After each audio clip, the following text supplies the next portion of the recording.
For religious reason, you may not agree because of religious reason. I'm not talking about that. I'm talking about the kid in front of you. Good evening, everybody. The September 14th, 2021 regular meeting of the ISD Roseville Area School Board meeting is hereby called to order. Before we begin, I really appreciate everyone masking, and we also really appreciate everyone masking properly. I know that it may be a pain, but even when you go to restaurants or bars these days, they want you to do that and even get your address and phone number for contact tracing. So I know some folks even in the back that don't have it over your nose. If you could please put your mask properly up over your nose and mouth together, we'd really appreciate that. We do have some vulnerable people here from a health perspective. Mr. Halsek, could you please put your mask over your nose? Thank you, sir. We won't continue unless people are properly masked. That's our policy. We pass it. We do need to follow it within the board meetings and within the building. So we really appreciate your cooperation. With that, Clerk Johnson, could you please take the roll? My pleasure. Director Anderson. Here. Director Chu. Here. Chair Boguszewski. Here. Director Shaw. Here. Treasurer Taggart. Here. And Clerk Johnson's here. Thank you. Do we have any agenda adjustments, Madam Superintendent? No agenda.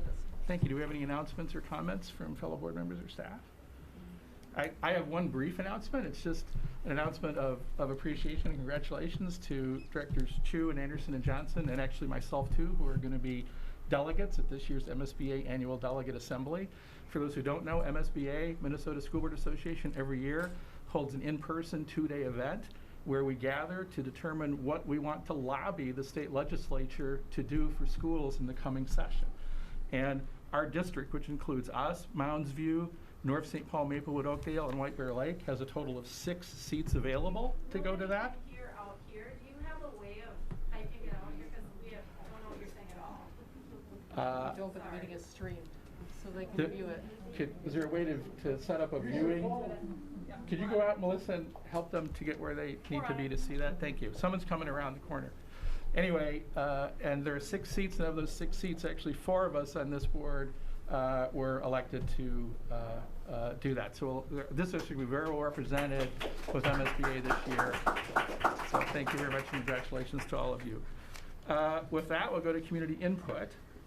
As you may know, once the pandemic began, we did initiate a process by which if folks couldn't attend a meeting in person or even Zoom in, they would send a letter to us and we would read that. So I'm going to start tonight's community input by reading the letters that we received tonight for community input, and then we'll proceed going through the list of folks who have signed up to speak tonight.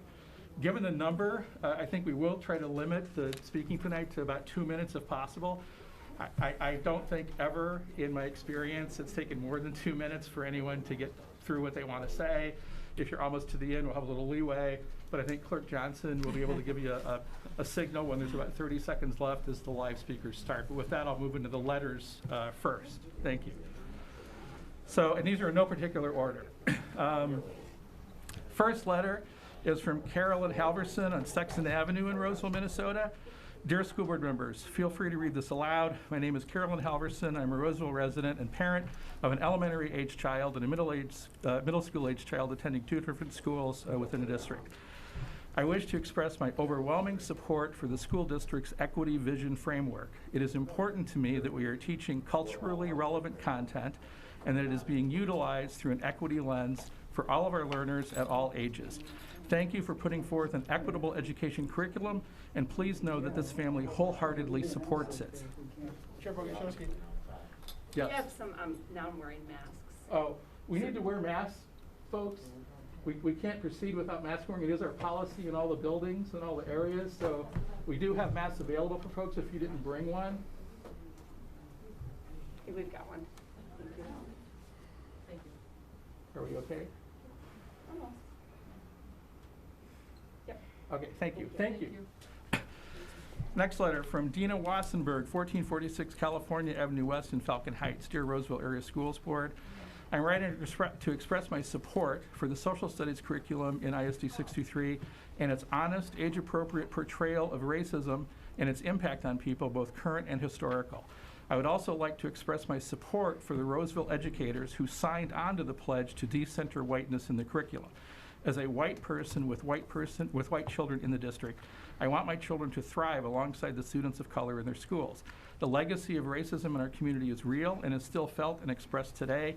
I would do my children no favors by keeping them ignorant of these facts. I want my children taught the full depth of U.S. history, its horrific flaws, and its idealistic beauty. I want my children to learn that patriotism is not the claim that our nation has achieved our ideals, but is putting in the hard work of moving toward them. I thank the Roseville educators for helping teach this lesson. Next letter. From Theodore Tessier, Midway Center, 1450 Energy Park Drive. Dear School Board, I have made a career of teaching anti-racism to college students. It surprises me how many of my students over the years have lacked critical thinking skills regarding the history of oppression, genocide, and racism in this country. It is because they were not taught the full history of our nation. Please reject any attempts to further ignore the facts and contribute to the further dumbing down of our students. Next letter. From Brad White, 1742 Eldridge Avenue West. Dear Roseville School Board, I am a Roseville resident, former Brim Hall teacher, and have 2 students at Brim Hall. Yesterday, a neighbor called to invite us to the school board meeting this afternoon, saying there would be public comments sharing concerns about critical race theory. I'd like to share some brief thoughts. Last night at dinner, I said the following to my 9-year-old child, quote, tomorrow some people are going to the school board meeting. From what I understand, they think kids should not learn about problems based on race or how things are unfair between people based on race. They want schools to focus on being kind to each other no matter who they are. What do you think about that? My 9-year-old replied, verbatim transcript, well, I guess I can kind of understand that. It can be scary to talk about things like George Floyd's murder or things not being fair for people because they are black. But it's also good for me to know about those things too. We drove by where George Floyd was killed yesterday on the way to piano lessons. I remembered about what happened after he was killed. I felt still very angry about that. It shouldn't have happened to him. Most kids are curious and would ask things like, what happened here when they drive by? And sometimes we talk about why there are more black people or white people in different neighborhoods or in different jobs. And I think our teachers can help us to talk about things like this, unquote. We moved to Roseville for the opportunity for our kids to attend diverse, equity-focused schools. As Roseville parents, we are grateful to partner with educators in helping our children learn about past and present inequities so we can all share a more free and just society. We are grateful for thoughtful school-based conversations focused on understanding inequities so our kids develop the moral courage, skills, and understanding to end those inequities.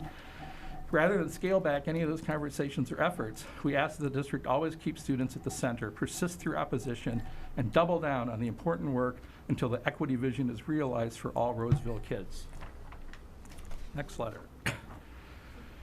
I just found out about tonight's board meeting where some will present regarding critical race theory in Roseville schools. I'm unable to attend the meeting in person due to the previous commitments. I'm a mom of school-age kids. We just moved to Roseville in late July. I want to register my support of teaching critical race theory in Roseville schools as I consider it to be a fundamental part of American history that continues to influence society today, largely to the detriment of people of color. Sarah Rudolph, 1955 Hythe Street, Roseville. Next letter from Amy Perkins, 904 Brenner Avenue in Roseville. I'm writing to express my support of and gratitude for the intentional work being done in the Roseville School District around equity and social justice. If the events of the past year and a half have shown me anything, it is that I have much to learn about how we build communities that are safe and welcoming for all. I also know that despite my best intentions, I do not have all the words or knowledge to do this job alone. I want my children to learn a more complete story of the United States. I want my children to be able to recognize, avoid, and interrupt behaviors that belittle and dehumanize others. I wish for more understanding, more security, more acceptance, and less fear. I don't want my kids to have to play catch-up like I am at age 47. The history of our country, just like a person, is messy. It is filled with beauty, tragedy, honor, deceit, love, and everything in between. Just as we still love family members who have made poor choices and helped loved ones turn over new leaves, so too should we study our own flawed history, past and present. I fully support our district's efforts to teach students a broader, fuller, and sometimes more painful version of our story than has ever been told before. I believe in lifting up the voices that too often have been ignored or silenced. My son and daughter attend Emmett D. Williams, 1st and 3rd grade. Since the death of George Floyd, their principal, Dr. Wilson, and her talented staff have led the students through some of the most inspiring, uplifting, and focused character building, an unapologetic discussion around race and bias that I've ever seen in a school. I taught myself for 16 years in Minneapolis, so I'm not just referring to the 4 years I've had a child at Emmett. Because of her public stance on decentering whiteness, having joined a large group of principals who have formed a coalition to make good trouble, Dr. Wilson and others are now under scrutiny from groups that seem determined to prevent schools from talking about the darker side of our country's history. I would like to express my public respect and appreciation for Dr. Wilson's work and vision. We need more leaders like her. Next letter. This is from Anita McDonald, 1925 Gluck Lane in Roseville. I'm a parent of my 3 children who are now teenagers and have gone to school in Roseville since they started kindergarten at Brimhall Elementary. While I want to assume good intentions from those at the meeting, accusing our teachers and school staff of teaching critical race theory, they are posing a great threat of harm to our children and harm to our teachers and staff. I believe they are misled by being triggered by the term decentering whiteness. They seem to take this to mean villainizing all white people. This is not what it means. Decentering whiteness just means that the curriculum needs to be broadened to include the perspectives of those who are not white and whose ancestors did not come from Europe. I have not heard any examples of students in Roseville being taught in our schools anything excuse me, that could reasonably be interpreted as all white people are bad. Teaching about slavery, Jim Crow, the genocide of indigenous peoples in America is teaching factual history. I want my children to learn the facts of our history. That is how we as a people can put our current world in context and learn to be better. It is also how we can improve our understanding of each other and our backgrounds regardless of race. Our teachers are professionals who have the knowledge and skills to be able to teach about these challenging topics in an age-appropriate way. The statement that is being referenced is making the important point that even white kids are not served well by their schools if they are only taught a limited and biased narrative of our history. I strongly support education that prioritizes equity. This improves education for all kids. We all benefit regardless of race and background. Next letter. From Maureen Smith, 1145 Ryan Avenue West in Roseville. I'm writing before tonight's school board meeting to express support for the Roseville School District Social Studies curriculum and racial equity work. I also support your mask mandate. I live and vote in Roseville, and even though I don't have children in the schools, I always vote for schools. I am proud of the way the Roseville schools honor diversity. We know that many school boards across Minnesota and across the country are coming under attack for teaching critical race theory and supposedly teaching hate. I know that isn't true at all. People are believing lies. It isn't easy these days to serve the community. I want you all to know I appreciate what you do. Next letter. This is from Carenza Fisher, 2049 Western Avenue North in Roseville. As a parent of 3 Parkview students, I'm deeply thankful for the board's choices about protecting our unvaccinated kids in schools with masking and vaccination and/or testing requirements. We are a 3-generation household, so these measures protect my children's grandmother as well as the rest of us, as well as all connected to one another in community just as much as in households.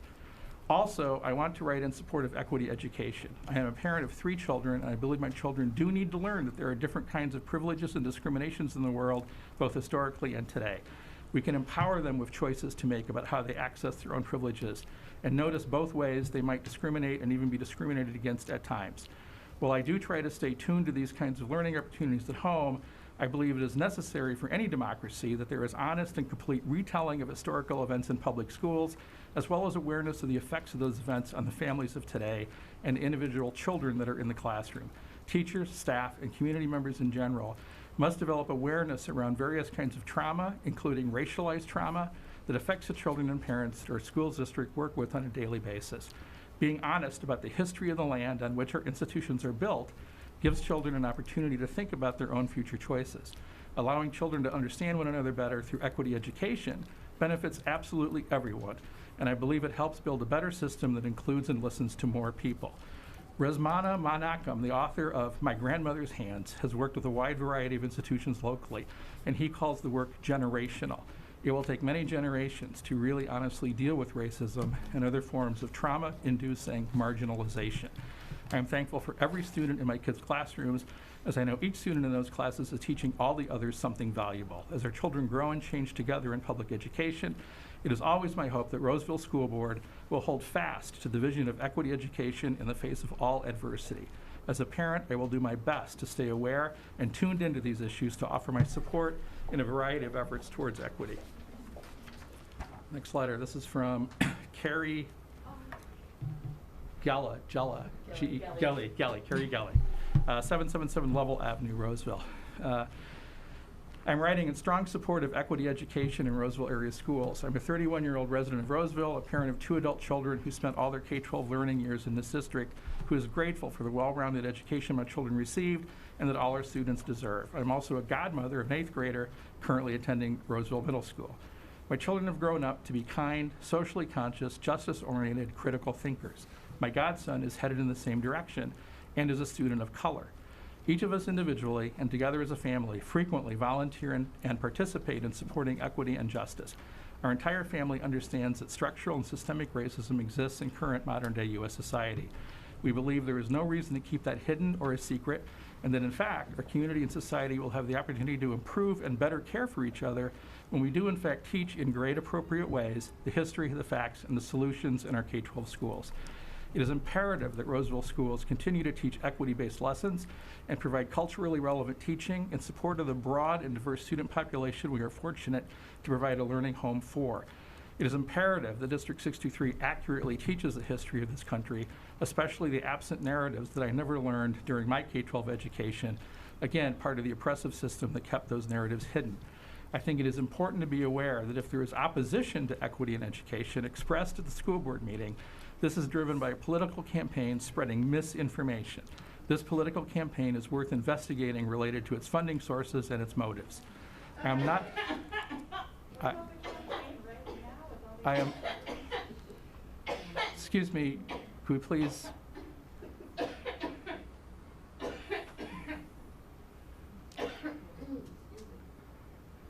Thank you. I am not part of any broad political campaign or initiative here. I am only an individual concerned community member in Roseville. However, I am not going to apologize if dominant white culture in Roseville is offended, shamed, or confused by equity education. I strongly support all of you in ensuring that equity education and all the elements that encompass that remains a solid part of the curriculum, teaching, and the educational experience in Roseville schools. Next letter, and I have 3 more. It's from Hans Jorgensen at 2796 Virginia Avenue. My 2 children went through Roseville School District and graduated with an education that impressed me. We want all kids to have an education that imparts honesty about who we are, integrity in how we treat others, and courage to do what's right. In short, we want equity in education. Sadly, some misguided leaders across the state have started to stoke fear in the suburbs and greater Minnesota and block efforts to implement age-appropriate ways to tell hard truths about our country's past and present in order to prepare our kids to create a better future. I want to let you know that I support the school district's commitment to honesty in education through the social studies curriculum because our children all need to be able to grow into justice and open-minded perspectives that show the historical effects because of race and gender. It is the framework we need to bring about educational equity, and I appreciate your support of it. Thank you for your service to our community. Please stand firmly on the side of equity so all of our children, regardless of race or background, may have every opportunity for growth and opportunity. Next letter. Deborah Mosby, 935 Sharon Street, West Roseville. I am so disappointed to have to write you this email. I was raised in Roseville, and I came back to Roseville to raise my children. Once living here again, I heard the term racist Roseville many times. In my ignorance, I had never really paid attention to what was really going on. I found out that there were racist covenants found in mortgage agreements, undue attention paid to people of color shopping in our stores, and a general message of unwelcome given to non-white people living in and visiting our community. This and the fact that in my upbringing and schooling, the history of non-white people and their oppression in this country was totally whitewashed. I am just sick hearing that there are white people in Roseville who want to continue the tradition of ignoring the real history of this community and of our country. How can somebody want to be against equity? I find it disgusting. Please take a stand against racism in our schools and send those who would deny equity to our kids and adult citizens on their way. Next letter from Natalie Lee Height, 1160 Maple Lane West in Roseville. I'm the parent of a 4th and 1st grader at EDW. I want to share my strong support for the Roseville School Board and Superintendent Lake's commitment to educational equity. I could in-depth share my own experience as a student in the St. Paul Public Schools in the 90s, where equity was not part of my education and the negative impacts of that on my life. Instead, today my comments are about the positive impacts of equity as part of our students' education. That impact includes kindness, compassion, and understanding, characteristics that make our community stronger. I would also like to share my very strong support for mandating vaccinations for school staff. We actually did distance learning the entire year in 2020 because we didn't have a vaccine and we did not feel comfortable sending them in person. This mandate would make us feel so much better about our choice of sending my children to school this year. Thank you. Those are the letters we'd received in total. Is there a way to give us 3 minutes at least, since all the people who didn't show up took so much time? The people who bothered to show up and prepare and were told ahead of time we'd have 5. Is there a way to get 3, please? Well, we'll go for 2, but if you will, on a case-by-case basis, if you're like right in the middle, you know, but no more than 3, please. And frankly, I think what everyone will realize is that 2 minutes is an awful long time. I believe it was about 8 or 9, yeah. 13. 13. Yeah, what? You read 13 letters in 20 minutes. Yeah. Not one opposing view, not one. That's what we got. Please, can we, quiet. I'll just state, every one of these letters is every one that we received. We didn't not read any that were asked to be read. This is the entire population. Yeah, He's given all us right. 3 minutes, let's just be quiet and take it and move on. So, let's see. So what there, it looks like that there are, that the main topics. You need to pause. Oh, I'm sorry. For mask refusal again. Oh, is there, yeah, we need masks, we We're need having some mask refusals. yeah, we need to mask up. Yeah, we can't continue unless folks mask up properly over their nose and mouth. I'll check one more time. Sure. Ma'am, and you in the back, could you please mask? Ma'am? Ma'am, could you? She has a mask on. She's not wearing it properly. It's Oh, it's nobody in this room at the moment. Okay. I'm sorry for the confusion. fine, thank you, We've okay. had several reminders and options and we're at a We're doing 10-minute recess. Are they complying?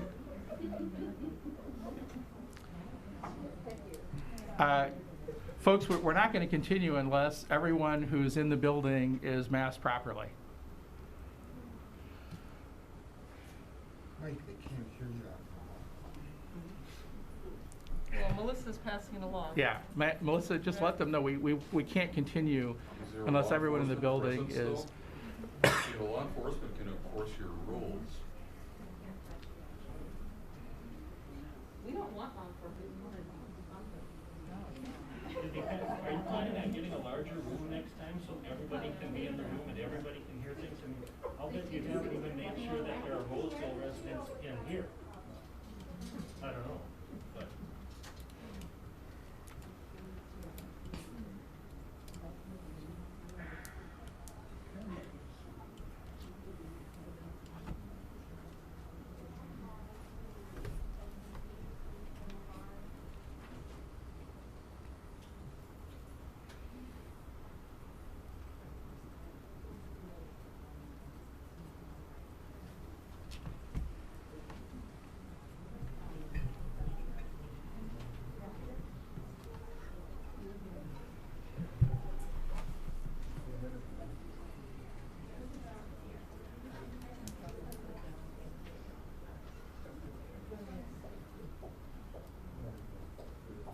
Could you reread the statement you made at the beginning regarding masks, Chair Bogenschewski? Yeah,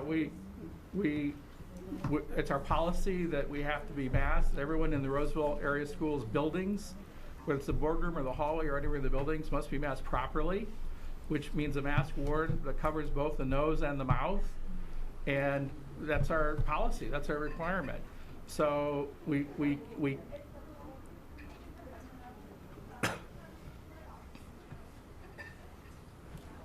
Maybe we should go outside. There's a lot of us who are comfortable not wearing masks, probably the majority, and we can't participate, and now we're all trooped up, keep the cops on. Maybe we should do the same thing and go outside and let ourselves participate that way. Our meetings are live streamed and broadcast on CTV on 9 North, Channel 18, so we need to do it in this room. You're drawing so many people with these topics that these people outside the rock, they can't participate. I mean, you gotta figure something different out. There's 7,000 people in the district and 12 Recess, I mean, still yeah. wearing masks. I don't know.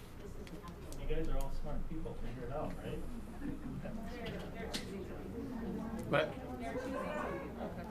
Okay, so we're okay? Okay, all right. All right, thank you out there for either masking or leaving, whichever you did.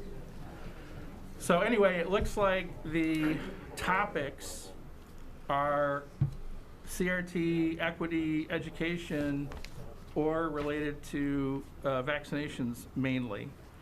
There are some folks who signed up that did not put what their topic is, so we'll save those to the end. So I'll just start from the top, and the first one actually says that they want to speak both about CRT and vaccine, so that's fine.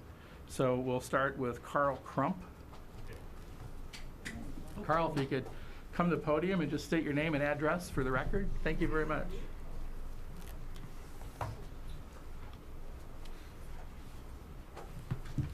Can I take this off or this gotta stay on? We'd rather have it on, please. Yeah, we do have vulnerable people here from a medical perspective. Thank you. So my name is Carl Crump. I live at 1589 Roselawn Avenue West, here in Roseville. And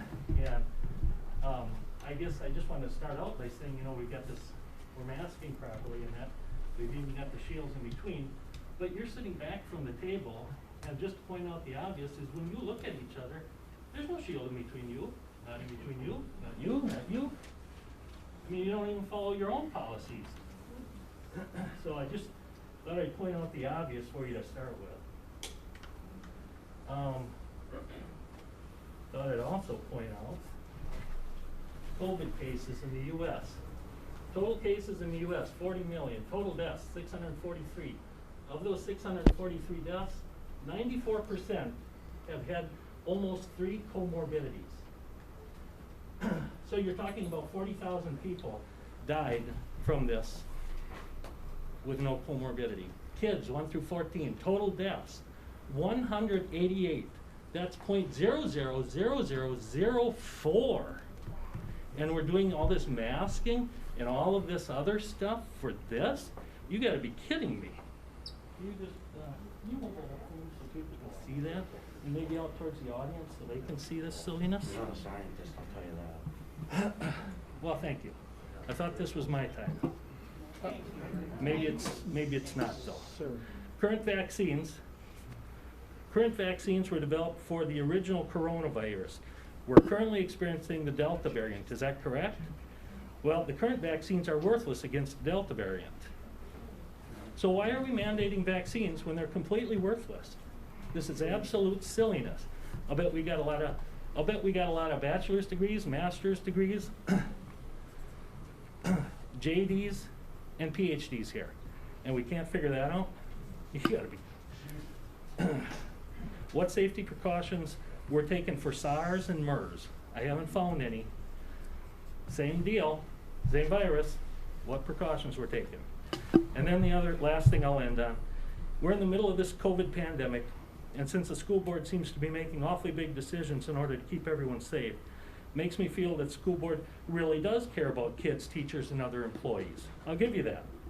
I'm wondering how many funerals for Roseville students the school board has attended, or how many flowers have been sent, or how many cards have been sent.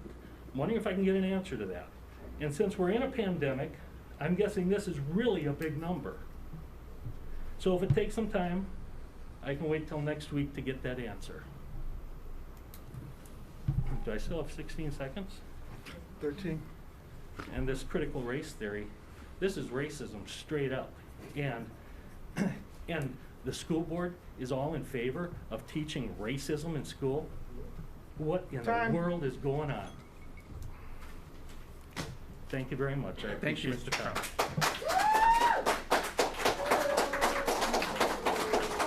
Next, Bill. Please, thank you. Next up, Bill Fritsch, or Fritchie? Oh, pass. Pass, thank you, sir. Next up, Vince Dahl, or Dalla, D-A-H-L-E. Thank you, sir. Again, could you just state your name and address for the record? Thank you. Vance Dolly, 2912 Valenta Lane. Thank you. I'm going to speak to the CRT. I can't say that I know much about the curriculum in the school. Regular attendee of a local church. I think the And I had my kids basically through the parochial school system, so they were indoctrinated in morals and integrity of racism and equality. I have experience in the Navy, as my hat demonstrates. That was desegregated in the 40s under Truman. I thought there was equal opportunity for all races in the military. I didn't experience that. My career was as a registered nurse, so I learned to. I worked with a broad spectrum of. I worked at the Minneapolis Veterans Home.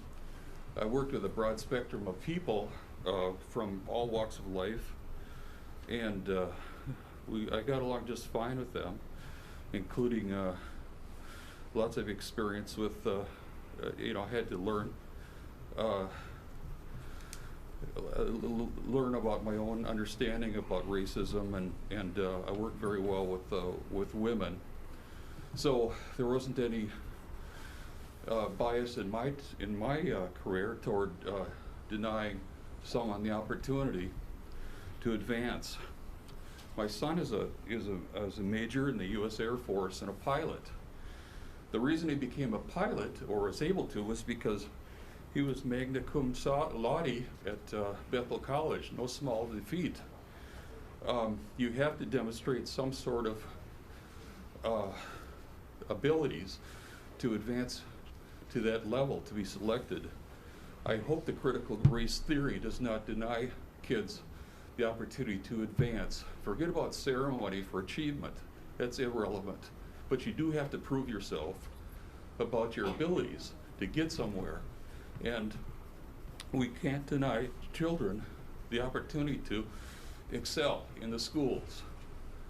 And to do otherwise would be a real, I think we'll push back the equality in our races back to the civil rights era in the early 60s. Thank you. Thank you. Next, also on the topic of CRT, is Constance Gruen.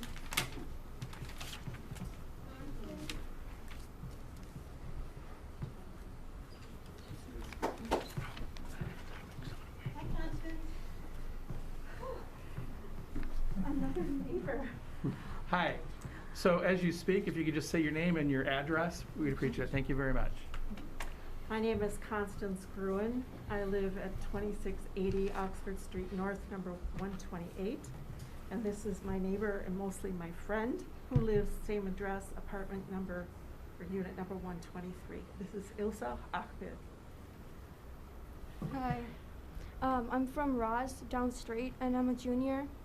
And I just came here to address the issue that we're having around the community, and I just like need to I need to know the truth. Everybody is I feel like it's concerning me and it's concerning everyone I know, because we're learning in school a lot of things, but I feel like they're not addressing enough about the history of racism and how people respect each other, and I feel like there's just too much hatred going on out there between each race. No race is better than the other. So I feel like we need to address this, because my school, and I'm concerned if we go in the wrong direction, we might end up having less educated lessons, and we won't have our lessons learned. So no race is better than the other, and it has we're all the equality that we have is much more important than saying, our own policy. It's about we and not just one person. It's about as the whole community and as the whole community and the whole environment, not just one person. It's more we and less I. Thank you.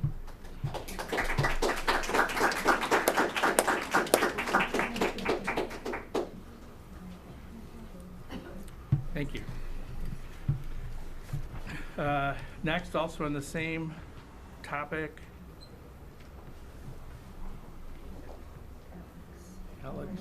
Alex Landath.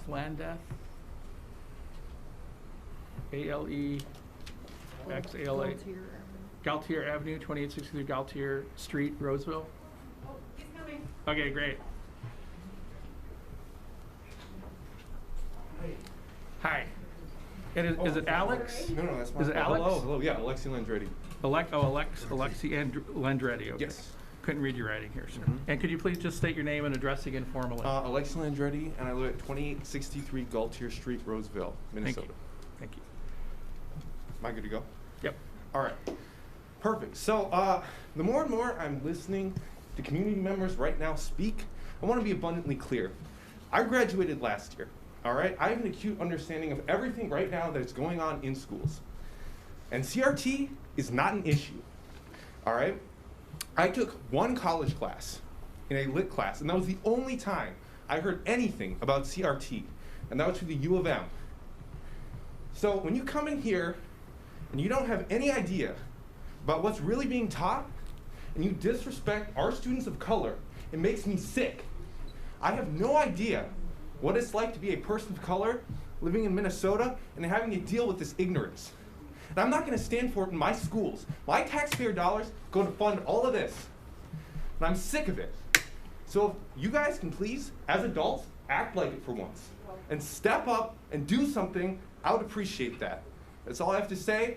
Thank you for listening. Thank you.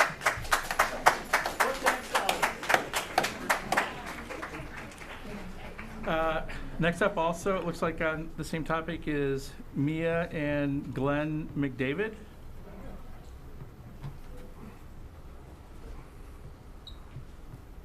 I'm Glenn McDavid. Hi, you signed up to speak, sir? I can speak if you wish. Sure, it's up to you. You signed up. Come over to the podium. If you could please state your name and your address then. My name is Glenn McDavid. I live at 340 Brooks Avenue West, here in Roseville. Both of my kids went through the Roseville school system. Can you turn the mics up or something? Maybe lean a little closer to the microphone. Yeah, thank Okay. you. Thank you. There you go. Thank you. My name is Glenn McDavid. I live at 340 Brooks Avenue West, Roseville. My two sons both went through the Roseville School District. I have read and heard a lot about critical race theory, and a full discussion of that would take hours and hours. But one point that seems inherent is that racism is built into the constitutional and legal structures of our country from the beginning. And having some read history from the 3/5 thing in the Constitution and then on out, that strikes me as proven beyond reasonable doubt. Racism really is built into the history of our country, and that unpleasant fact of history needs to be taught. Thank you. Next, Aiden Thompson. Aiden Thompson.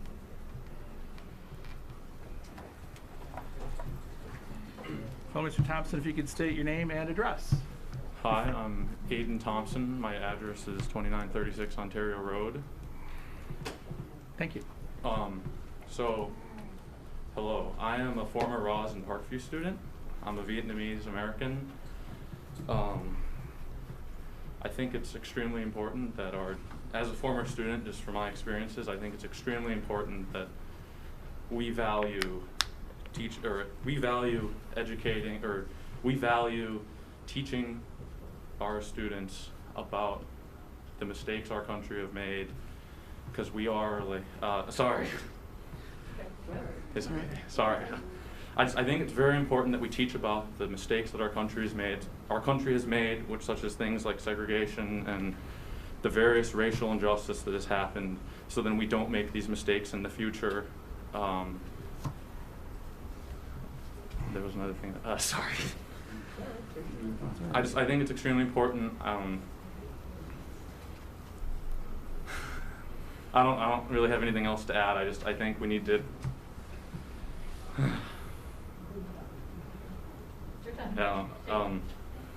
Ooh, I'm nervous. Okay. I think we need to make sure that our schools are more equitable so everyone feels welcome, because as a person of color, I know that not everyone I know feels that way. But I know I've had a lot of teachers though who do value these things, and I think it's important that they stay working at the school. Yeah, I don't have anything else to say now. Thank you.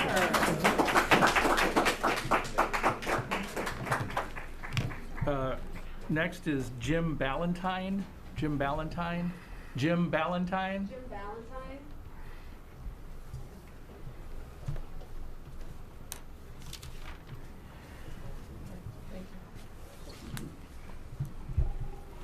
And if you could state your name and address, please. Thank you. Good evening. My name is Jim Ballantyne, B as in boy. My wife, Marva, is in the cheap seats. She taught here in the district for about 20 years. We live at 1893 North Snelling Avenue in Falcon Heights, the best kept secret in the state of Minnesota. All three of our kids graduated from the high school across the street. I don't know what the curriculum would look like. I haven't seen it. I don't even know if the school is using it. I don't know what's in it. But I would be very surprised if one of the curriculum's resources did not include material authored by Professor Ibram Kendi. Professor Kendi has authored several books. One of them is entitled How to Be an Anti-Racist. Kendi said, quote, "The only remedy to racist discrimination is anti-racist discrimination." He also said the only remedy to past discrimination is present discrimination. Critical race theory magnifies differences, it magnifies grievances, and it divides people. Dr. Martin Luther King took a different view. I heard Dr. Martin Luther King preach in 1964 at the Riverside Church in New York City. It was awesome. I was in the cheap seats. I was a teenager in the basement. My dad sat next to Coretta Scott King, right up in the second row. The title of his sermon that morning was A Knock at Midnight. I listened to it this morning. You can listen to it on the web. I urge you to do so. Here's what he said. Everybody needs the bread of love. In America, the white man must learn to love the black man. The black man must learn to love the white man, because we are all tied together in a single destiny. We must learn to live together. That is the basic need in this country. But listen, we must not turn around and react to the hatred we have faced with the same kind of hatred. You never solve one problem of tyranny by substituting a new tyranny. Martin Luther King. I urge you to adopt Martin Luther King's philosophy. His philosophy was at odds with Kendi's philosophy.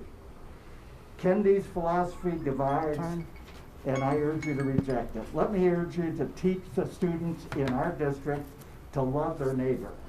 A couple of practical suggestions. Challenge. Time. Got it. Thank you. Let me get 3 minutes. Thank you, sir. You got over 3 minutes.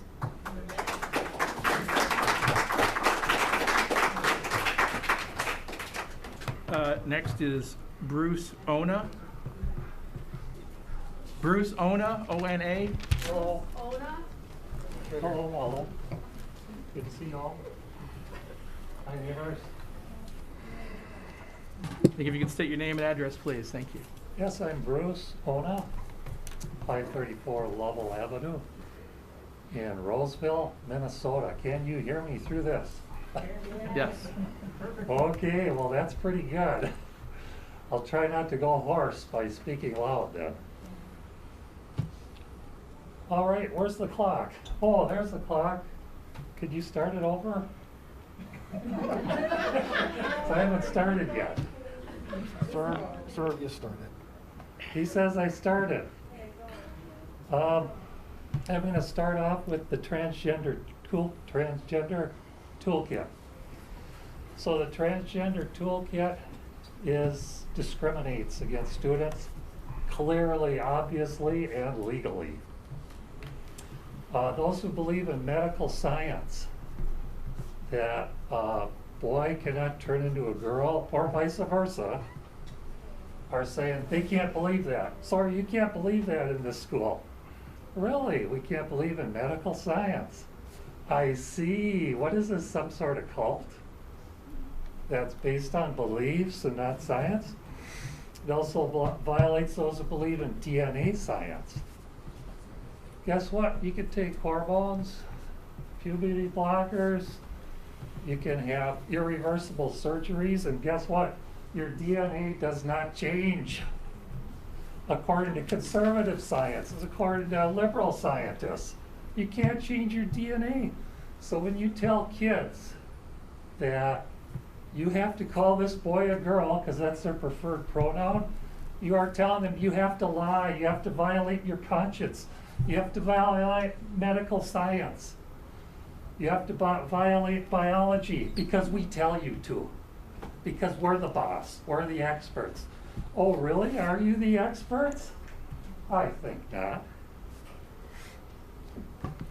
And on top of it all, there's healing for gender dysphoria. So the American College of Pediatricians says 85% of kids with gender dysphoria resolve by youth if they are affirmed for who they really are at birth. Encouraged, they're mentored, they're taught, they're shown it in love, of course. Love, right? Treat others as you want to be treated. As far as CRT, we had a civil war in this country. Hundreds of thousands of white people died partially to save the blacks from slavery. And I'd like to say I appreciate that they did that and the price they paid. The Democrats voted for slavery. They should pay the reparations. Gladly. Also, my child is trans, so thank you for invalidating her. And I'm right here if you want to give me some. I'm validating her for how God made her. Guys, and I love her. Thank you. Thank you, sir. No problem. Thank you. You can talk, but I'll respond. Next up, okay, we'll keep moving. Next up is Janet Reisinger. Janet Reisinger.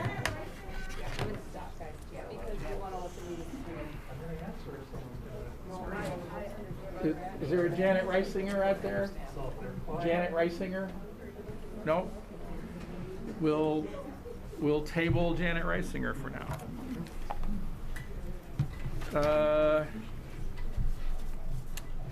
Jean Morrison.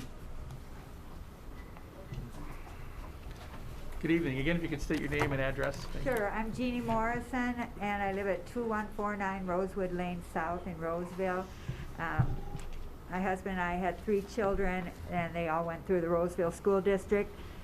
I'm just going to be brief because most of this has already been said. At this time when there's so much turmoil about whether or not to teach the truth about our country's history, I want to support the board and the staff of Roseville area schools. I am appreciative and encouraged to know that Roseville continues to be committed to filling in absent narratives and that they stand for education that is equitable for all. This is not something new.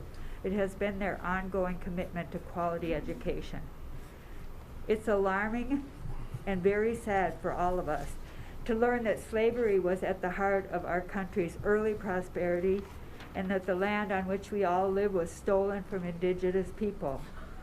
But acknowledging truth is vital to moving forward in a more loving world. Thank you. Thank you. Next up, Bob Gopal or Geppel. Bob Gopal, Bob Geppel? Gopal, Bob Gopal? Good evening. Thanks for giving to the Roseville Board for... Again, sir, could you state your name and address? Oh, I'm sorry. Bob Gopal, 2991 Payne Avenue, Little Cannon, Minnesota. Thank you. Thanks be given to the board for granting an open forum. As I said, my name is Bob Gopal. I've been a resident of Little Canada for 37 years. 2 of my children are graduates of Roseville High School. I'm a retired vocational career-based learning teacher with 45 years experience across 3 school districts. After my previous district sent me into early retirement, I was proud to join the staff of what was previously known as FAS, Fairview Alternative High School. And that's been for the last, it was my last 9 years of my career. Since retiring on my own terms, I've also volunteered at Little Canada Elementary, tutoring math to 5th graders.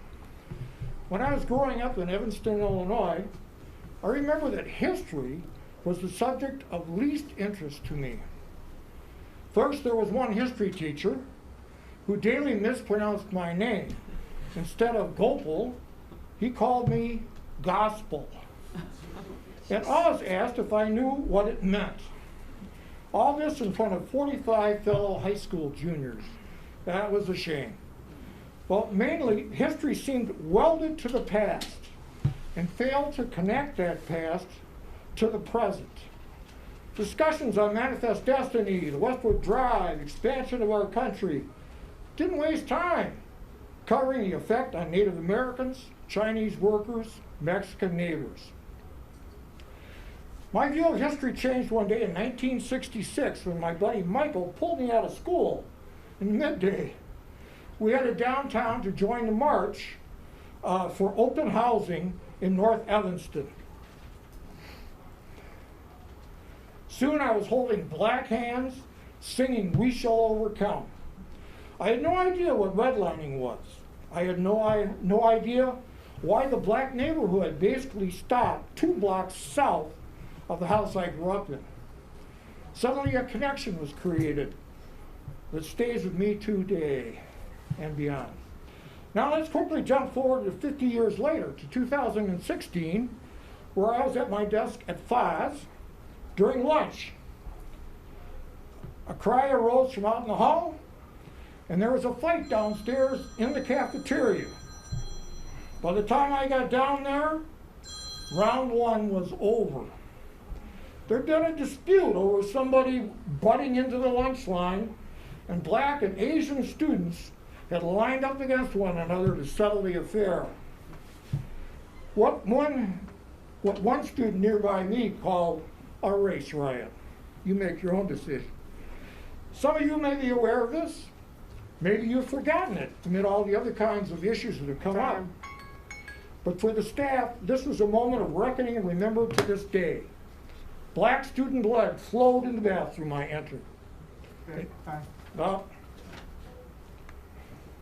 sorry. Thank you. It goes fast. Thank you. Next, Fatima Lawson. Good evening. Again, if you could state your name and address. Thank you. Good evening. Thanks for the honor, Mr. Chair, Superintendent, board members. Good evening. My name is Fatima Lawson. I'm an educator, proud educator, and I've been a resident of Roseville area schools for 29 years. My 4 daughters went through Little Canada Elementary, Rams, and Raz. And they're productive citizens today because they learned a lot. Although there were just so many things missing in the curriculum when they went to school, but fortunately, we did our best to teach them a whole lot of things that schools could not teach them due to the lack of the well-rounded education. And if you look at our Minnesota Department of Education goals, we have the desire to make sure that our education to our kids are well-rounded. The world is closing in, ladies and gentlemen. We definitely need students to know their past, the present, and the future. And I'm here to support the Roseville area schools for their bid in making education well-rounded, we have nothing to fear. We have nothing to hide. Our students, our future need to know what happened. And critical race theory in no way is divisive. It's just telling the truth about what happened. And they say that knowledge is power. If they have that knowledge, they definitely will be powerful. And they'll represent the United States, you know, on any platform in this world. We do not want others to tell our children what it is about, what their history is about them. We want them to tell it from their own perspective. So thank you very much for giving me this opportunity to speak. Thank you.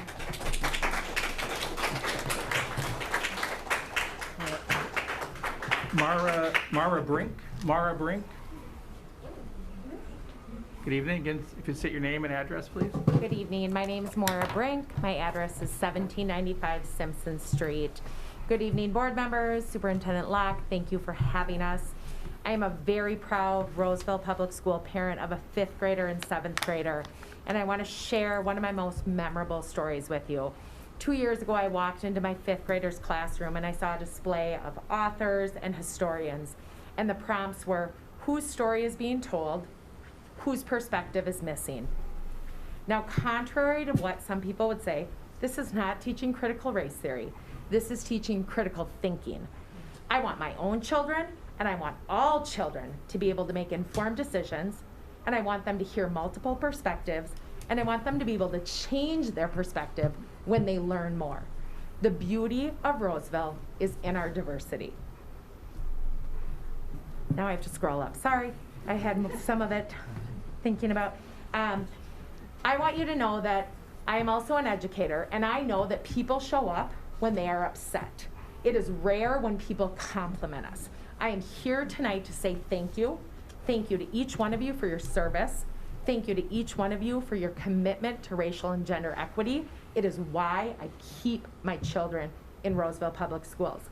2 weeks ago, I went to the Rams Middle School open house, and as we were leaving, my daughter said, "This place is such a vibe, Mom." You've got a vibe. You've got a vibe. You have more people supporting you than you do against you. So thank you for your work.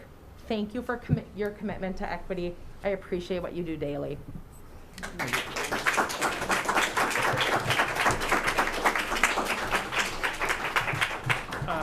Next we have Bridget Sabo. Bridget Sabo. Bridget Sabo.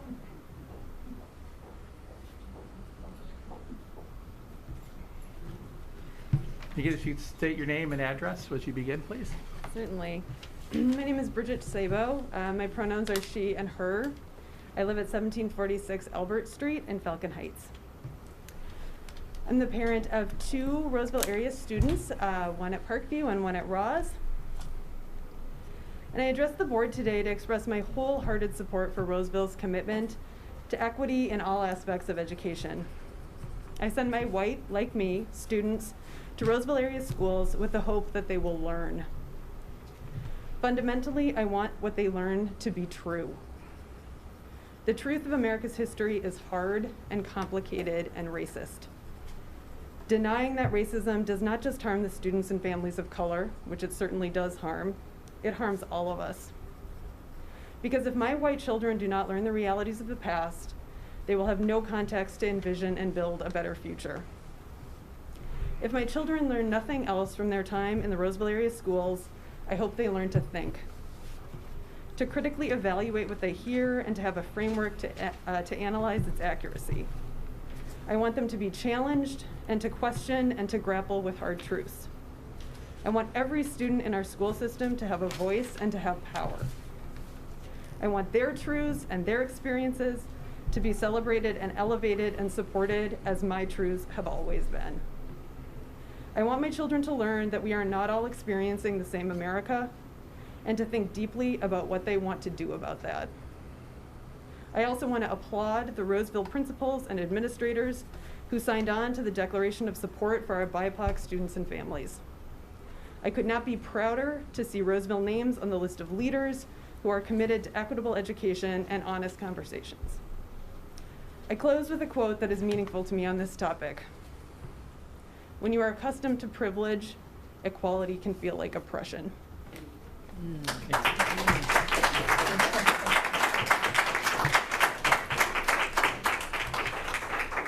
Next on the list is Alan Halasek. And Alan, again, could you state your name and address when you begin? Thank you. Hello, my name is Alan Halasek. I live at 1620 Highway 36 West. And so basically, I just first wanted to state that I still have not gotten a follow-up on the situation regarding the Brim Hall principal. Despite requesting one, we have not received a reply on that. So just want to follow up on that. But so I just want to basically give everybody here just a brief little history about what critical race theory is. Critical race theory is an offshoot of critical theory. It comes from the Frankfurt School, which is a European school back in the 1930s, which was blatantly Marxist. It is a critical theory is basically designed to divide people up into oppressed versus oppressor, convince people to hate the existing society, so that way they can tear down the existing institutions and societies and then replace it with Marxist ideologies. Critical race theory is one that talks about reframing history. When they talk about reframing history, they are talking about only looking at the bad side of America. Now, we saw in the segment decentering whiteness. I want to point out that you are equating an ethnic group with the ills of society.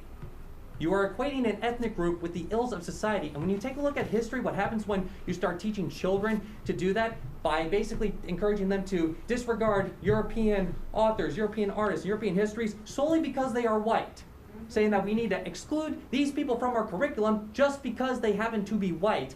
That is a dangerous path to go on, and the seeds of it are very ugly. Furthermore, we keep hearing today that America is systemically racist today. I got a few questions for those. If America is systemically racist in 2021, why is it that according to the United States Census Bureau, Nigerian Americans have a higher median household income than Caucasians? Why is it that Asian Americans are the top performing ethnic group in this country? How is it possible that we elected a black president twice, we have currently a black female vice president, we have numerous black billionaires such as Oprah Winfrey, LeBron James, numerous millionaires and successful black people throughout this history? How is it possible that when Covington Catholic high school boys simply stand while a Native American man is banging a drum in their face, they get smeared as bigots and hate-filled people with no due process at all, and yet when Jussie Smollett fakes a hate crime, everybody accepts it without question for months on end before it is exposed? Does that sound like a systemically racist society to you? And furthermore, if we are a systemically racist country, why is George Floyd's killer in prison right now? Because guess what? The system worked. He's in prison right now. Yes, and furthermore, the George Floyd incident is an isolated incident. According to the statistics of all places, the Washington Post, a total of 15 unarmed black men were killed in all of 2019. Now, even if you assume that every single one of those incidents was justified, which it's not, that is a very isolated incident. Now, I learned all about history. I went to public school from kindergarten to 8th grade, and I learned all about slavery, Jim Crow, and all the dark sides of our history, but I also learned about the exceptionals. In order for our children to be able to have a well-rounded education, they need to understand that the thing that makes America unique is not the racist history, but rather the anti-slavery and the anti-racist history fought with a bloody civil war, passing civil rights legislation, and electing a black president twice. Thank you very much for your time.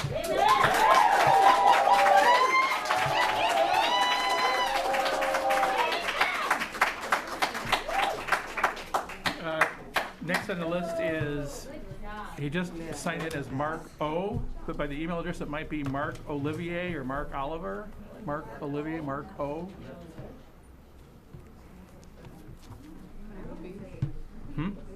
Just like County Road B. Yeah, County Road B, Mark O. Nope. If you're gonna run out of time, you are going off the fact that people got here at 5 o'clock to sign up in line first. You're not using that sheet, so I'm hoping that we're not missed. I'm going through the sheets. Thank you. Not in order. Next on the sheet is George Shardlow. George, the sheets are mixed up.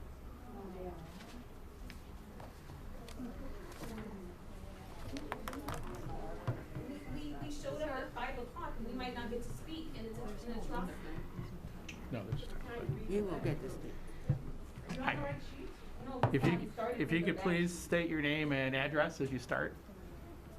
George Shardlow, 2812 36th Avenue South, Minneapolis. Pardon me. Is that the Roseville School District? I mean, if it's not the Roseville School District, why are we... Good evening. My name is George Shardlow.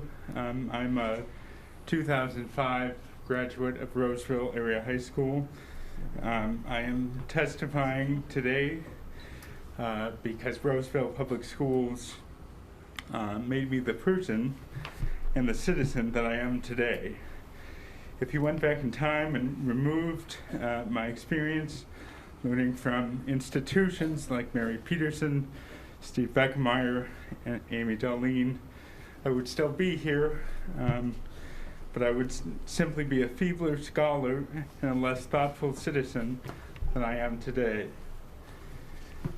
I'm not affiliated with any organization. I'm simply a son of Roseville. And it's not just anywhere that a goofy kid with cerebral palsy gets to be on student council and run cross country, join the speech team and do theater, be mainstreamed in the classroom, and get to do independent studies about the autobiography of Malcolm X. But this isn't just anywhere, this is Roseville. It's a special place. So the question before us is, how should a special place educate its young? For all the reasons that I've mentioned, questions of pedagogy and inclusion in this district feel deeply personal to me. I feel a debt of gratitude and a consequent sense of obligation to the next generation of kids at the margins. That's why I'm here. American history itself is a chronicle of systemic critiques. We do not enshrine the names Frederick Douglass and Upton Sinclair, Elizabeth Cady Stanton and Fannie Lou Hamer, Malcolm X and Martin Luther King, because they embraced the status quo and left America the way they found it. We remember them because they incited radical change in the face of systemic injustice. It is completely unreasonable to ever ask teachers to deliver this curriculum out of context and without critical reflection. It is borderline cruel to ask them to do so against the backdrop of white knees on black necks and buildings on fire. What I love about my education at Roseville Public Schools is that it did not teach me what to think, it taught me how to think. It did not ask how I felt, it asked who I was to become. I come back these days to judge speech tournaments, and all these years later, and I can tell that work continues. These are really great kids. These are really smart kids. They don't just see the chaos happen. Okay, thank you. Thank you.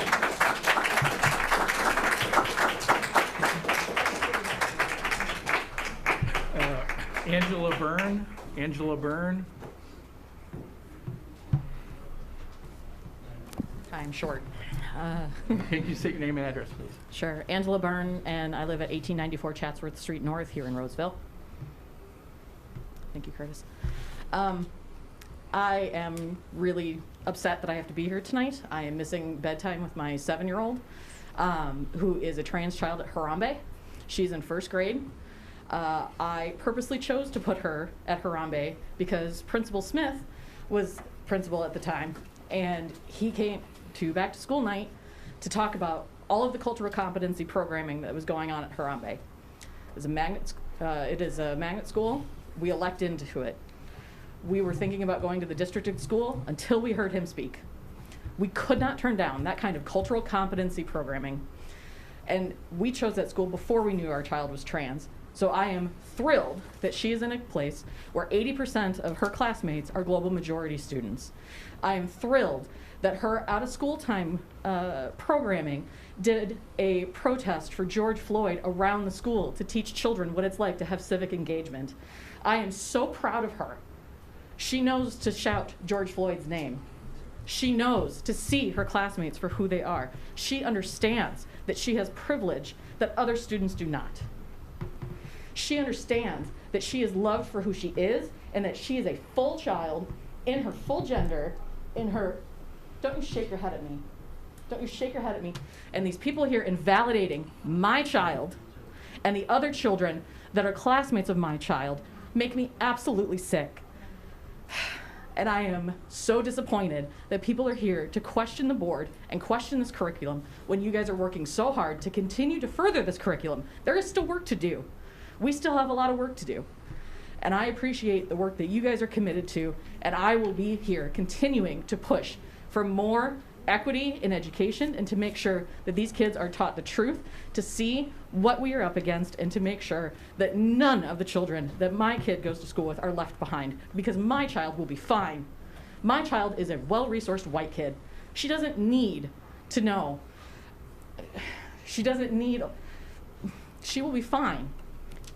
I want her to see what the other children experience. I want her to see all of that so she can grow in both her critical thinking and her empathy. Thank you very much. Keep doing what you're doing.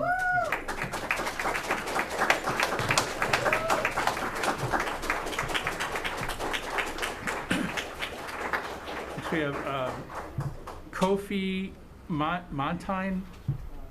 I can't read the writing. And can you please state your name and address, please?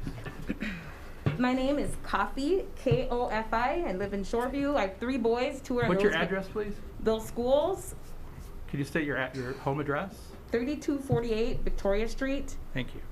I have 3 boys, 2 in Roseville schools. One of my kids has special needs. He's in a different school.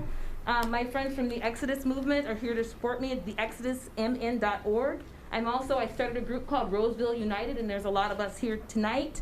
I'm here to ask the district to stop promoting critical race theory and Black Lives Matter. People who support CRT say people like me, and people who are against CRT are racist. That's their only defense. Yet CRT is racist. It tells kids of color like my children that they will never be able to make it, and white kids that they are inherently racist. When I was a little kid, I had reoccurring dreams about the KKK when I was 7 years old. And now, people who look like this are being told they're racist in this school. And it is absolutely appalling. And you might say, I've heard people say, we don't have CRT. We do have CRT in this school. I see it every day. My kid said they're already started with it. He's already miserable about having to start school. Last year, you gave my kid an assignment to read an article out of Scholastica Kids entitled Making Our Voices Heard that told him he would face racism in every facet of his life, from education to the workplace to healthcare. He showed me this article because he found it very discouraging. In the middle school, after George Floyd's killing, they sent out an email and they actually segregated kids by race to talk about it. In the email, it said, we will have a group for whites, for blacks, for Asians, for Hispanics. I couldn't even believe it that we're going back to segregation after all we fought for. In middle school, you segregated kids of color by having the kids of color stand up, and the white kids stayed down, and you offered kids of color $10 to give away all their personal, private, disciplinary information to an outside organizations. And I've also heard from teachers here that you have a policy like Minneapolis that discourages teachers from disciplining kids of color, because as the Isaiah group says, disciplining kids of color is a pipeline to prison. Well, I have to tell you something, not disciplining them is the pipeline to prison. Telling them they don't have to be accountable, that they're stinking animals. They're not like white people who can behave. We have lesser standards. We don't think they're truly equal. I don't think you think we're equal, and it's appalling to me. Systematic racism does not exist. We used to have systematic racism. It was called slavery and segregation, and we fought alongside each other to end it. It doesn't exist. BLM said they're fighting for the liberation of black people. We are free. Breaking news, we are free. Thank God Almighty, we are free at last. This movement makes black people look delusional. It blames white people for all our problems when everybody knows they're not. Our successes belong to us, as do our challenges. And the wonderful thing is, we can do better for ourselves. We don't have to sit around and wait for some white savior to come around and help us. And I wish Roseville schools gave that message. It seems like, I don't think you will though, because you guys love it. You white people love that you need black people to be victims, to cleanse yourselves of your unjustified white guilt. Well, do it some other way. Get a friend, get a therapist, don't use my kids. In conclusion, I hope you find, can I just say my last sentence? In conclusion, I hope my kids find your racist messages unbelievable, because they see me, their mom who was raised by a drug addict and suffered abuse as a child, become a lawyer. If I was inundated with these ideas, I don't know where I'd be today.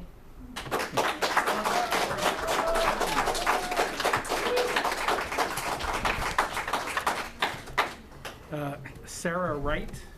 Sarah Wright, you'll pass? Okay, thank you. Lindsay Stafford. Lindsay Stafford. Lindsay. I Can you live in state your name and address, Yeah, please? Lindsay Stafford. I live 3639 Minneapolis. So, diverse. I love it. I love diversity. I do. But I have a little bit of a problem with, taking topics of our past, slavery and that sort of thing, and trying to compare them to things that are going on today. We can't always compare apples to oranges. So I just want to start by saying that. I wanted to share an incident that happened in the classroom last year, and in my son's classroom. He was in 4th grade last year. Surrounding the Dante Wright incident. I want to start by saying that I teach my son accountability, taking responsibility for actions rather than making excuses. Actions have consequences. Life is about choices. Respecting authority, whether it's me, teachers, elders, respecting officers who put their lives on the line every day to get criminals off the streets. So after the Dante Wright incident, my son came home and said that his teacher said there are no accidents in murder, which I thought, that's a really bold and very opinionated statement to be making in a classroom. Both my parents are teachers. They know better. We don't make opinionated statements like that in the classroom. After probing a little bit, it was clear we had a problem. Asked him what each person involved in this Dante Wright situation could have done differently, each person in that situation, what they could have done differently to avoid the outcome. And I emailed his teacher and I said, what happened that day? What did you guys talk about? She responded by saying the cause of death of Dante Wright was white supremacy culture. Included a video that painted officers out to be the bad guys, out to get the black people. So I had to sit there, rework the entire message that y'all gave him that day, and put me in a situation where I had to look my son in the eye. And I had to say, your teacher was wrong. Your teacher was wrong. My daughter's 22 years old. She's a 4.0 student at UW River Falls. Not once in her whole public education I had to sit there and say, your teacher was wrong. So, that's what's the problem here. This is creating mistrust between students and teachers. It's creating mistrust between parents and teachers. I do not trust what's being taught in our schools now to our young impressionable students. I no longer trust that. By blaming the Dante Wright incident on white supremacy culture, you are contradicting the values I'm trying to instill, that people are people. We don't classify them into categories. Accountability, we do not make excuses for poor choices. Respecting authority, that includes officers who put their lives on the line for us. Making smart choices to avoid poor outcomes.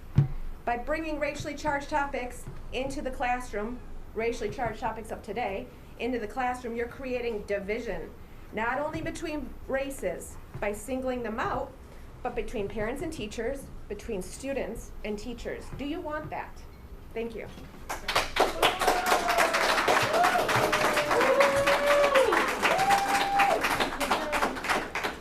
Next is Kathleen Neidiger.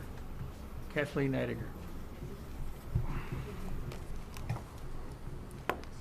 A broken record. Again, name and address, please, as you begin. Okay. My name is Kathleen Neidiger, and I live at 1180 Greenbrier in Little Canada. Before I get into my speech, I want to say real quickly, Dr. Michael Osterholm, who is a Minnesota Regents professor in the Division of Environmental Health Sciences, stated just 3 weeks ago on Fox News Sunday program, quote, "We all know masks really don't work.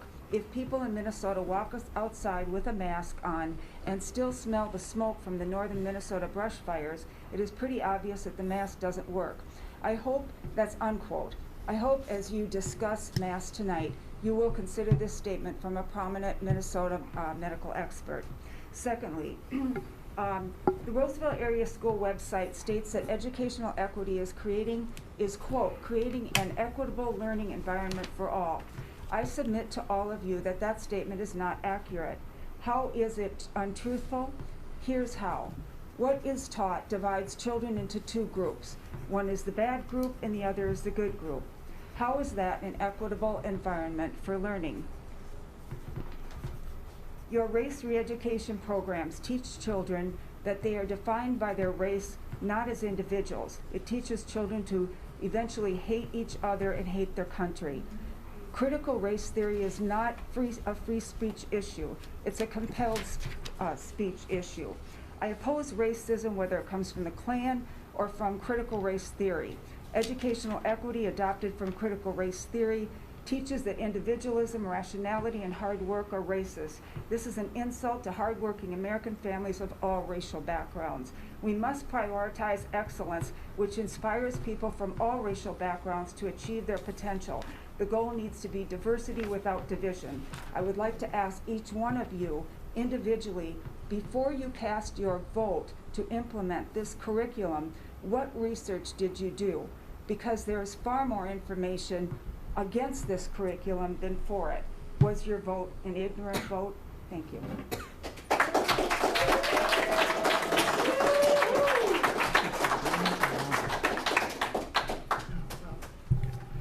Next is Kathy Rahment. Kathy Rahment. Oh, she's right there. We're here. She's here. And again, could you state your name and address? Thank you. It's Kathy Ramont. My name is Kathy Ramont. 1161 Laurie Road West. I'm one of the co-founders of Do Good Roseville. It's an all-volunteer organization that exists to do things that have a positive impact on our community. I'm here even though I don't have kids, but I am a taxpayer, and I do support our schools. And because I was a kid in school a long time ago, and it wasn't until I was 57 years old and met new friends via my work on Do Good Roseville that I started to learn how much I didn't know about our country's history and how that has impacted the lives of all the people in our community. It makes me very sad to think of all the time that I lost. One of our first programs was to view the film series Race, the Power of an Illusion. I was shocked at how little I knew about the history of our country. An Indigenous friend told me what a teacher told him as a young man.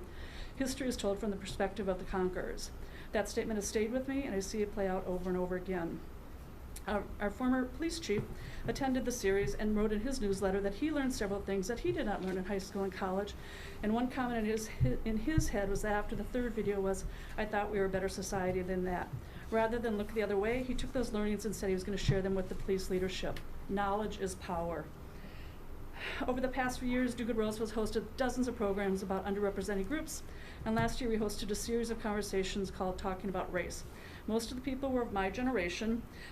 What I can tell you is that what I heard over and over again was people telling me they only knew one version of history, and learning from other perspectives changed how they reacted to things happening in our community and beyond.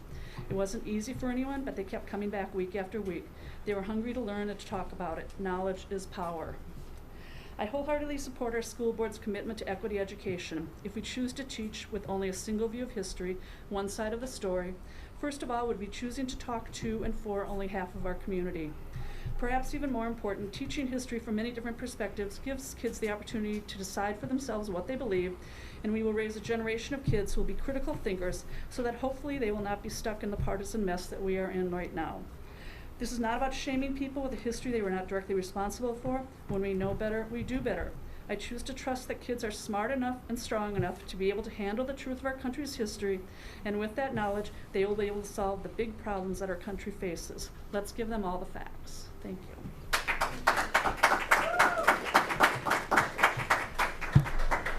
Thanks. Next up, Aaron Azer.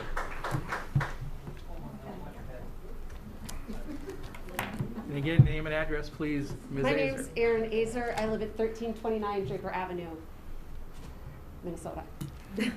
Before I get started, I want to thank the board and all the teachers and staff of the Roseville area schools. This has been one heck of a year and a half, and you've done a great job with what you have, so thank you very much for that. I'm going to start positive today, and normally I would just speak to the board, but since there's so many of us here, I'll address the whole crowd. There are things we all agree on. We want Roseville area schools to be a place where every child can grow to pursue their dreams, no matter what they look like or where they came from. We want to prepare our students to be critical thinkers, future leaders, and good citizens.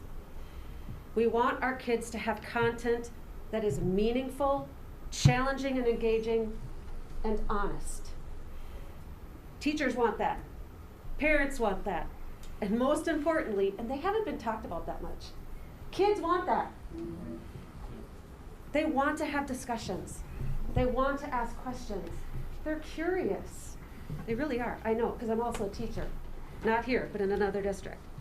Students must have the lessons and guidance to honestly face and understand our past and present, including tragedies and triumphs of race in America. You can't teach Minnesota history without mentioning the Dakota Massacre.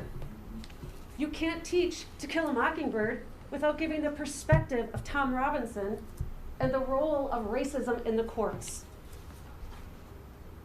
Our kids are much smarter and they're much stronger than we give them credit for. And I believe wholeheartedly in the students' potential to meet new challenges and have an honest reckoning in how it makes them feel. They may feel discomfort. That's okay. That's how you learn. They may feel sadness. But when we try to edit or distort our history, we are doing them a disservice. We need to work together in real ways to heal our communities and create brighter futures for our kids. All this bickering aside, our students are grieving right now. They missed a full year of school without their friends, without their teachers, and they're so sad about it. They're struggling with their mental health. They're struggling with social anxiety, just like a lot of us are. And they're super confused and anxious about the fact that we're all bickering about masks and CRT. They feel sometimes like the world is crumbling around them, and anything that we can do to help them so that they can have meaningful dialogue and navigate this crazy world, that's the right thing to do. Thank you.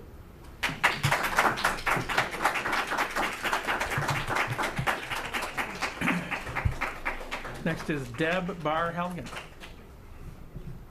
Deb?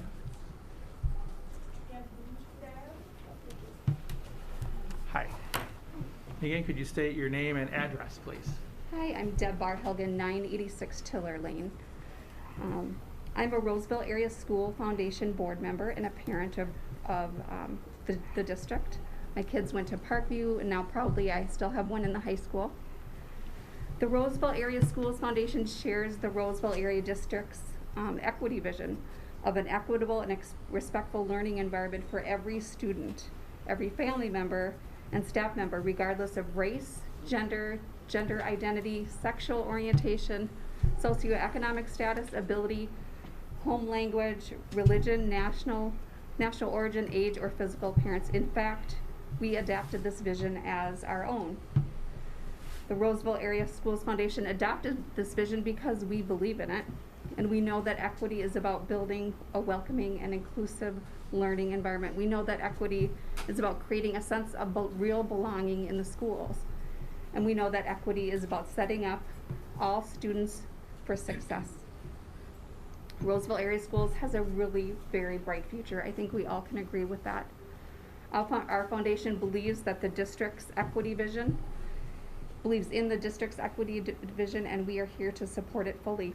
And we thank all of you for that. And then speaking as a parent, I want our school district to continue to value diversity and have a curriculum that's inclusive with a focus on helping students become critical thinkers and good citizens. So thank you for listening to all of us here today, and I thank you for your vision. Thank you. Ben Park. Ben Park.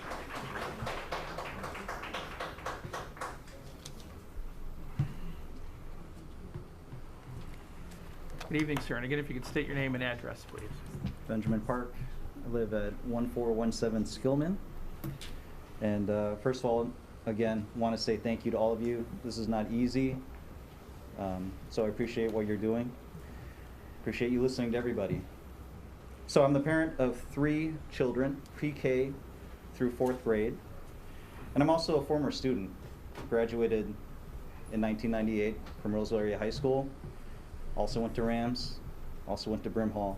I was a kindergartner at Brimhall, so yes, all my education life was through the Roseville school districts. And here's my story. I'm just going to give you my story right now. I loved it. I had a great time. This is 25 plus years ago, right? And everyone was so kind. The teachers, the staff, the principals.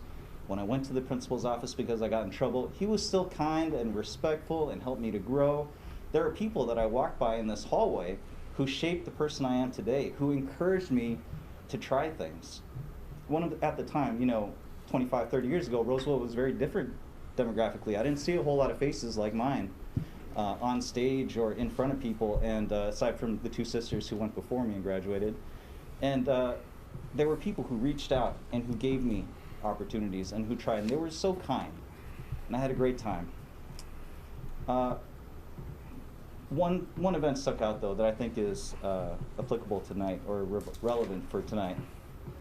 I was in my senior year of high school, having a blast, made great friends, had great teachers, and I was watching myself on this video of a drama production.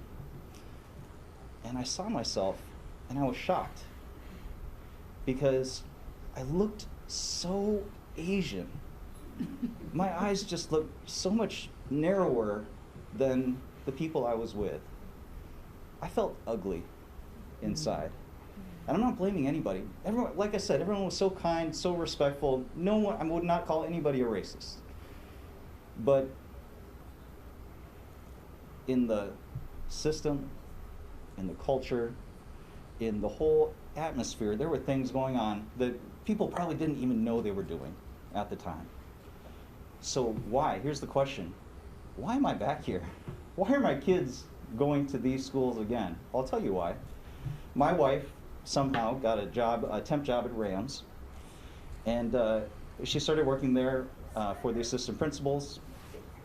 Then she started working at Edgerton, and she began to see what the district was doing about equity. She began to see the hard work that you all and your predecessors have been doing to build a better school district. We started to read, and we saw the words on paper, but we also saw that it wasn't just words, it was action. So keep it up. Keep doing what you're doing. We're buying in, and I want to encourage you to keep doing what you're doing. Thank you.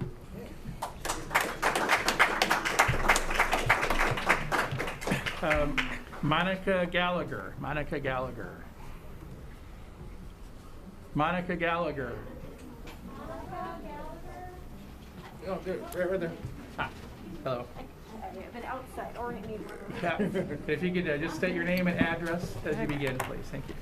Okay, my name is Monica Gallagher. I live at 1837 Lauderdale, also part of your school district, our little village over there. We've heard a lot of great perspectives tonight from students and people associated with Isaiah. I'm here kind of tangentially with Isaiah. It was a little spontaneous. But I guess I'll offer one more perspective, because there might be some people here that are interested primarily by self-interest and maybe even narrow self-interest. Sometimes that's part of our agenda. In addition to hopefully some more communal values that we're here for. I've been at the same job that I love for 20 years. I just had the chance to hire someone new on and be part of the hiring committee. We serve the community. We're a community organization. One of the main things we were looking for among the person we were hiring, can you help us connect with new communities of color? Can you help us connect with the diverse community that we serve? And that can mean a lot of different things. Thank you. For example, do you know something about the history of the African American people in the Hamlin Midway or Frogtown neighborhood? Their successes, their achievements, maybe why they're a little wary when someone who kind of is in the role of kind of a social worker like I am, why they might be wary of me and why I might have to work a little harder to gain their trust, and that's okay. When we went to hire somebody for a great livable wage job, this was one of our criteria.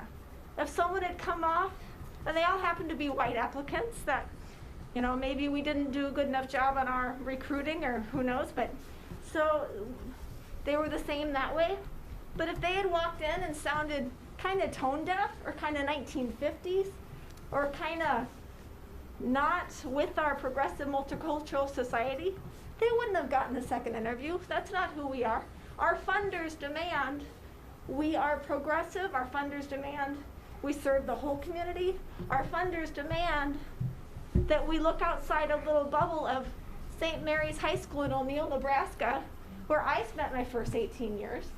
I mean, I've learned a lot since then, thank goodness. I hope to learn a lot more living here in the Twin Cities. But in terms of hiring and jobs, those are the people we're out looking for and who our funders are demanding we look for. So let's educate those people, please. And I am a parent of a Roseville student.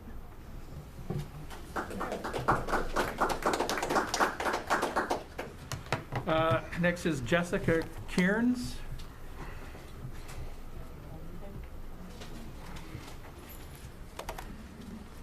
And again, if you could state your name and address, please. My name is Jessica Kearns, 1550 Larpenteur Avenue West in Falcon Heights. I have 2 kids in the Roseville School District. One is at Rams and one is at Brimhall. They're both black male students. So basically what I want to talk about is the CRT curriculum. First of all, nobody that's gotten up here, especially those opposed to it, have actually gave any kind of educated definition of what critical race theory is. I haven't heard anyone have a really good, solid understanding of what it is and what it teaches. So maybe a lot of you after this meeting can start there, doing some research, some Google, not just watching Fox News, please. Do some real research. Thank you. So I'm going to just read off a little information to educate the room about CRT from some black scholars, directly from some articles that they have written, and I will give them credit to who they are, of course. So first from a black educator named, let me get his name, Anthony Farag in the Professional Journal for Educators. He's a black educator. Some critics have argued that CRT's efforts to highlight and analyze the role of white supremacy in U.S. history, politics, and culture only serves to heighten racial divisions. However, a thoughtful use of CRT can in fact be a unifying force, providing opportunities for students of every race and ethnicity across the U.S. to wrestle with the ways in which racial oppression has held all of us back, and to understand that racism will only continue to hamper our collective progress as the world becomes more globalized and connected. The point of CRT isn't to assign blame to one group of students, but to enable students of all races and ethnicities to have informed, productive conversations about the forces that have shaped and continue to shape the society in which they live. For example, many of the anti-CRT people that are here today come from the education we have now, which is very whitewashed. Had they had a better, more well-rounded education from kindergarten up, they may not be as divisive. We all may have more of a shared collective understanding than we are now. To say that this will divide us, it's already showing that the people who don't even understand what CRT is are already dividing us because they don't have an understanding of what it is, and they didn't have any education like this growing up, so they're afraid of it. They don't know it, they're not familiar with it. They don't even have a good understanding of what it even is. I haven't heard it, and we've heard many people speak. Another common attack on CRT is that it is grounded in a Marxist view of the world, but the two movements focus on completely different aspects of society. CRT, basically, Marxism is about capitalism. That's a political system. Racism is not a political system. My children are upset that there's not CRT in the school, and they're black boys. They're upset that they didn't have any conversations about George Floyd in their schools. Thank you. Look up the Frankfurt School.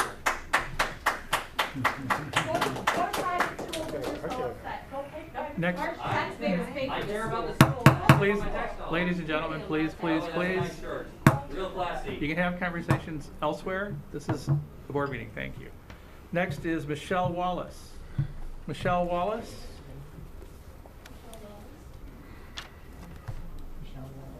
Michelle Wallace. Got it. Good evening. If you could state your name and address as you begin, please. Certainly. My name is Michelle Wallace. I live at 2468 Hamlin Avenue North in Roseville. I am here to support the board and the teachers for teaching equity education. I have 3 points. First of all, we need to teach science We need to teach facts, and I am against censorship. As to the science, science tells us that race is a social construct. There is no biology behind race.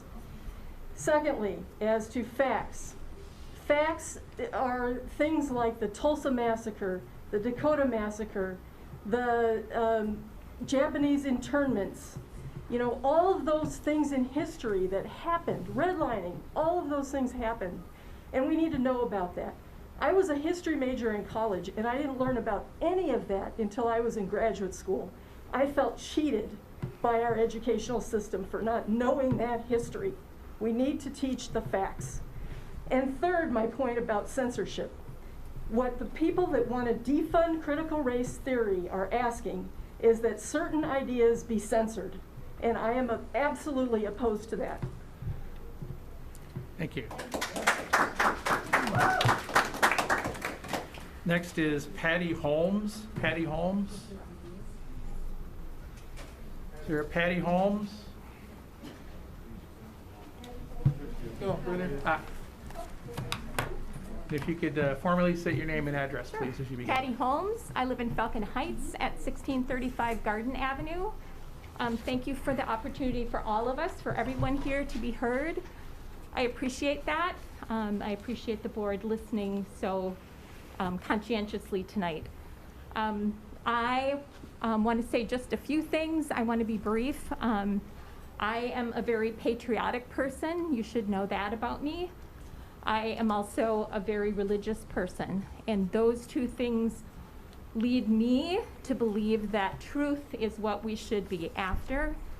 We should be teaching truth to our children.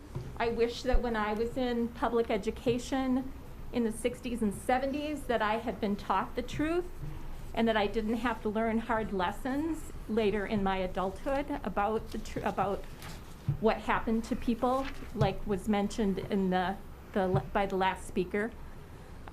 So if my children choose to come back to they went through Roseville schools, if they choose to come back to raise their children here, I hope that my grandchildren are able to hear what really happened and that in an age-appropriate manner, that those lessons are taught to them. Thank you. Thank you. Next is Justin Hebert. Justin Hebert. Thank you. Is it Hebert or Hebert? It's Hebert. Hebert. Yeah. Thank you, sir. If you could state your name and your address, please. I'm Justin Hebert. My address is 2200 Midland Grove Road. I went to school here in Roseville, graduated in 2000. My mother was actually a former teacher, started in 1973 through 2004. I've got 3 girls here in the district. Facts are, they are 3 little brown girls. I myself was born in Chile under a dictatorship in the 1980s, and I was fortunate to get adopted into this country. I love it here, but that doesn't mean I love everything that's going on here. I want my kids to have the same opportunity as yours. I want my kids to play with your kids.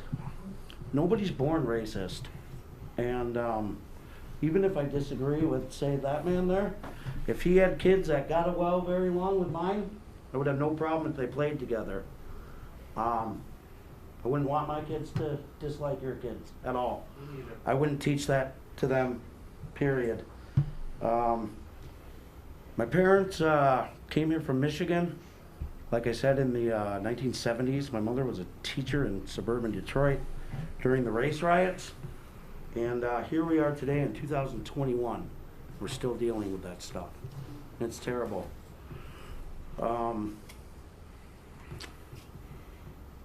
The other thing is, if you don't like critical race theory or anything like that being taught, move to a third world country where I was from. I found my family in Chile, and boy, they live a hell of a lot differently than we do here. I'll tell you that right now. There's about 15 to 18 of them in one house. And my oldest sister, I'm actually the oldest. She's about 2 years younger than me. So she's about 37. 0 education, can't read, can't write, never went to school. She was a stay-at-home child, cleaned the house, took care of chores around the house. So the opportunity could be the limit here in America for these kids if they if proper hands reach out and teach them. And no matter the color, gender, sexuality, doesn't matter. We all bleed the same color. Our bones are all the same color too. So I love the Roseville district. I love Roseville. And I look forward to my kids going through the same system and that myself and my mother ultimately as a teacher did. So, and both my folks are white. I don't love them any differently. Thank you. Thank you. Chris Orvis. Chris Orvis. Is there a Chris Orvis? Going once, going twice, going 3 times. No Chris Orvis. I'll quickly recall Mark Olivier or Oliver. And I'll quickly recall Janet Reisinger or Risinger. Everyone, thank you. Listen, I should have said this at the beginning too. After you get home this evening and over the next couple of days, our head nurse has asked that if you do experience any symptoms or are tested positive for COVID, then definitely let us know, because we'll need to then get hold of folks who are here tonight to do the contact tracing procedure and let everyone know of that. So if that does occur, please just look up and send it to the official district site or to Superintendent Lake and or Administrative Assistant here with that information, if you would. Thank you very much. We've completed all the speakers who've signed up this evening, so we appreciate your all coming. Whatever side of whatever issue you're on, I think it shows active passion, obviously, about our schools and care that we do things in the ways that you think is right. So we appreciate your coming. I think what we'll do is, before we continue with the agenda, we'll take a 5-minute recess. That'll give a little break to folks, and everyone can stay for the whole length of the meeting. It's a public meeting. We're your elected body. But we'll take a 5-minute break, and those of you who do want to go, then you can have a few minutes to kind of head out and do it at your fashion. So we'll break for 5 minutes and then reconvene. Thank you.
Good evening. We'll come back into order, please. And I learned during the recess there was actually an additional speaker who had tried to sign up, but the sheets weren't there. So we're going to call the actual real final speaker of tonight, Mr. Ezra Young. So if you could stand at the podium, and sir, please state your name and address for the record. Thank you. My name is Ezra Young. I live at 2491 Garden Street. I have been a student of Roseville School since I was in preschool. I am in 9th grade. I am a white presenting part Vietnamese cisgendered male. I firstly want to cover critical race theory. To inform people, critical race theory is not a subject covered in our school district. We are taught critical thinking.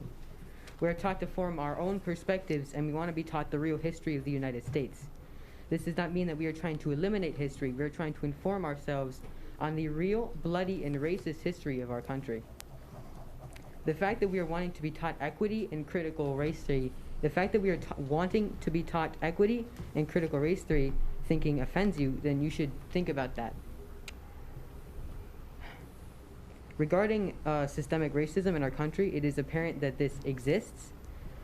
The fact that we had a black president, or the fact that we convicted a single cop for the murder of a black man, does not completely eliminate systemic racism. I think people need to know and hear from people of color in our community and in our country. White people need to listen to people of color. I am not seeking credit. I'm not trying to make myself a white savior. I'm clearly stating that it is smart to listen, and teaching equity hurts no one. It is education. People should do their own research. They should inform themselves. I'm not saying that listening to one person of color should be able to form your own opinion. You should be able to check different sources. You should be able to take yourself out of the bubble of social media and look at educational sources and learn from multiple medias. That's all I really have to say. Thank you. Thank you. With that, we'll move on to the consent agenda. I entertain a motion to approve the consent agenda, less gifts. So moved. I'll second. Thank you. All in favor of hearing no discussion, all in favor of approving the consent agenda, signify by saying aye. Aye. Opposed? Passes. And then, once again, we did have some gifts this evening. Director Anderson, could you please share those with us? I'd like to take this time to thank our community, the following individuals and organizations for their generous gifts and contributions to our schools. Edie Afelt, I'm sorry if I'm mispronouncing that, a monetary gift, school supplies to be used at Brimhall Elementary. I'd like to thank Prince of Peace Lutheran Church, school supplies and grocery gift cards for students in need at Central Park Elementary. Michael Fitzgerald, a monetary gift for the girls track and field team at Roseville Area High School. The Roz Girls and Boys Soccer Booster Club, monetary gift to be used for transportation at Roseville Area High School. I'd like to thank Jing Jing Nickel, a monetary gift for the Roz athletic programs at Roseville Area High School. I want to thank Susan Timpson for some children's face masks for students to be used for collectively through Roseville Area Schools. Rose Point Senior Living, financial gift and some school supplies for students in need, Roseville Area Schools. I'd like to thank Corpus Christi Catholic Church, school supplies for students in need at Roseville Area Schools. St. Rose of Lima Catholic Church, school supplies for students in need, Roseville Area Schools. St. Christopher's Episcopal Church, school supplies for students in need, Roseville Area Schools. Mary Stroning, a violin for students in need, Roseville Area Schools. And we'd like to thank the McGuire Agency, school supply for students in need, Roseville Area Schools. Thanks again to our wonderful and generous community. Thank you, Todd. And again, we, meeting after meeting, week after week, month after month, the generosity of our community towards our students is just manifest. It's just wonderful. So thank you all for sharing your gifts with the district. There were no retirements tonight. So with that, we'll move right into the reports and non-action items. And it looks like first up is the first day of school report, which will be shared with us by Assistant Superintendent Melissa Sonic. Assistant Superintendent Sonic, the floor is yours. All right, thank you. Hello, Board Chair Boguchevsky, Superintendent Lake, and board members. Principal Benke and I are excited to be here this evening and share our first day of school report. As students return to school, the energy, love, and sense of community that they bring in our schools can be felt all over. Tonight we'll share a bit more about the first day of school in the Roseville area schools. Our welcome back started with open house. There are some live action shots too behind you. As we visited different schools for open house, you could feel the excitement and the life in the buildings as we welcomed families back. From excited hellos to signs and messages to one-on-one family meetings, you could see the connections between students, families, and staff. Schools also approached this with COVID mitigation strategies in mind. Some schools had families come in at different times based on their last names. Little Canada had their open house outside, as you can see. Central Park met with their families one-on-one throughout the week. But the common thread was really the joy and the warm welcome. I'll share a couple more examples. So this is Kennedy. As I visited Central Park, I stopped in Maria Lay's first grade classroom where she was meeting with a student and family. I really wish this was a video instead of still shots. I asked Kennedy if she was excited for school, and she literally jumped up and down as she replied yes. And I ran into a teacher as I was leaving the classroom, and I said, she is ready for school to start. And the teacher looked back at me and said warmly, and we are ready for her. But enough from me, let's hear directly from one of our students. Here is Central Park second grader, Bamal. The best day ever. Because I thought I would never gonna be back. And now you're happy to be back in the halls? Yes. And you're dreading next week, or you're excited about next week? Excited next week. What do you think is going to be the most fun thing about this school year? Recess and lunch. Okay. We're glad you're back too. The first part, she asked him that you didn't get to hear. She said, how do you feel about being back at school? And he said, it is the best day ever. And so in his wise words, it really is the best day ever. And now we'll transition to pre-K. Yesterday was the first day of pre-K. One pre-K student I recently ran into in the hallway stopped to talk to me. And he looked at me and he said, one time I was 4. And I was like, right on, man, me too, me too. So it's fun to have those conversations with kids as they come back into the school. We're gonna highlight a couple of different grade areas, and we'll start with pre-K. Our early childhood programs took what they learned during distance learning and really used it to welcome families back in different ways. They offered several evening times that students and families could come to the school to experience a tour from a staff member. Pre-K also did one-on-one meetings with the family at the location of the family's choice. So where did these meetings take place? Front yards, driveways, parks, coffee shops, you name it. As Tammy Reese said, we brought school to families instead of families coming to schools. During these meetings, our teachers learned about their students. They asked about children's favorite things, the family's hopes and dreams, and they created space for families to share anything else that they wanted their teacher to know. They used this time also for social and emotional learning for both students and families, really focusing on connections and relationship building. Teachers also shared with families COVID mitigation strategies to help families know some of the things that we are doing in schools to keep students as safe as possible. Teachers said things to students like, I will be waiting at school for you when you get off the bus. And when one student drew a picture for their teacher said, I will put this up on in our classroom, and you will see it hanging up when you come in on the first day. So that's a little bit about pre-K, and at this point, I will turn it over to Principal Benke to talk a little bit about elementary school.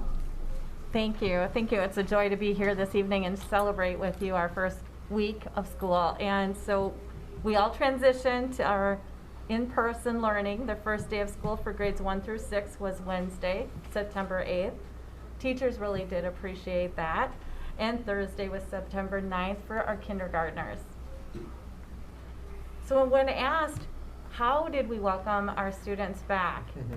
Here's just a couple examples of how we created community and building relationships as we welcome some of our students back for the first time since March of 2020.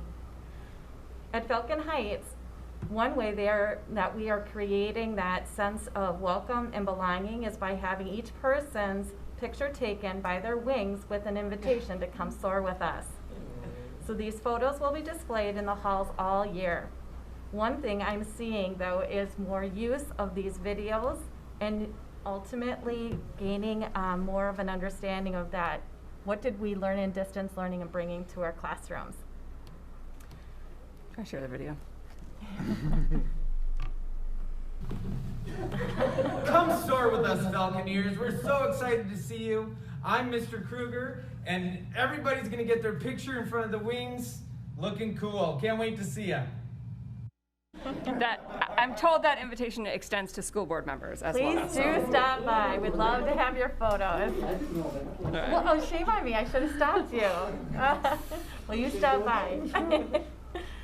Another way at Falcon Heights that we are working on building that sense of community is that we have a process that we're calling Clubhouse by class names.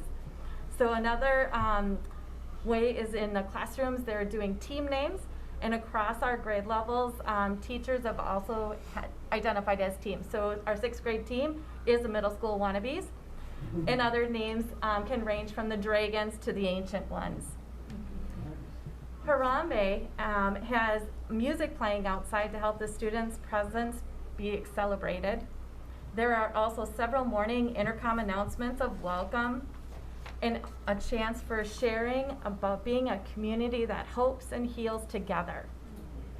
There are practice time slots for their classes to come to the cafeteria to reduce that anxiety and the unknowns. And specific adults that are out there to welcome kids and phone calls home to the parents who were nervous for their kiddos. Schools are being thoughtful on how to welcome our students and families. These are just a few of the examples of the way their schools are welcoming students back after the last 18 months of COVID and all that came with it. All right, we'll transition now to middle school. And what you see here, the images that you see are what students at Parkview saw as they entered the building. Again, lots of love and care that really made an impact. I also have to say, I'm a grown woman, but when I walked past some of these and read "You Are Loved," I was like, oh, thank you. So we'll start with Rams and then circle back to Parkview. At Rams, as you know, 7th grade students only attended on September 8th. This supporting students and welcoming them back, helping students learn the building and really get to know other 7th graders and just reduce that overall anxiety. The hallways at Rams were filled with welcoming, supportive staff, helping students get to class and learn the building. The first week curriculum set in all classes focused on community building, and lessons in their advisory class also focused on support and relationship building. So you can sense a theme here, right? Rams also held an open house for Rams families, as well as a virtual town hall. Again, bringing in some of the things that we learned and used during distance learning with us to help us stay connected to families in different ways. At Parkview, many of the 7th and 8th graders were in the building for the first time since the renovation, and we're happy to see and explore new spaces and classrooms and the media center. As a school, they are also reading the book and doing activities around the book called A Place Inside of Me, A Poem to Heal, written by Zetta Elliott. 7th graders also excitedly started their iPad setup at Parkview on Friday, and overall kids were happy to be back at school and, like true middle schoolers, see their friends. Now we'll transition to high school. So you can see some pictures. You know what's coming, right, Curtis? We'll transition to high school, grades 9 through 12. So you see images here from Foz and Roz, as well as Principal Hester and band director Danelle dancing with the Pep Fest band at the first football game. So we will play a little clip of that.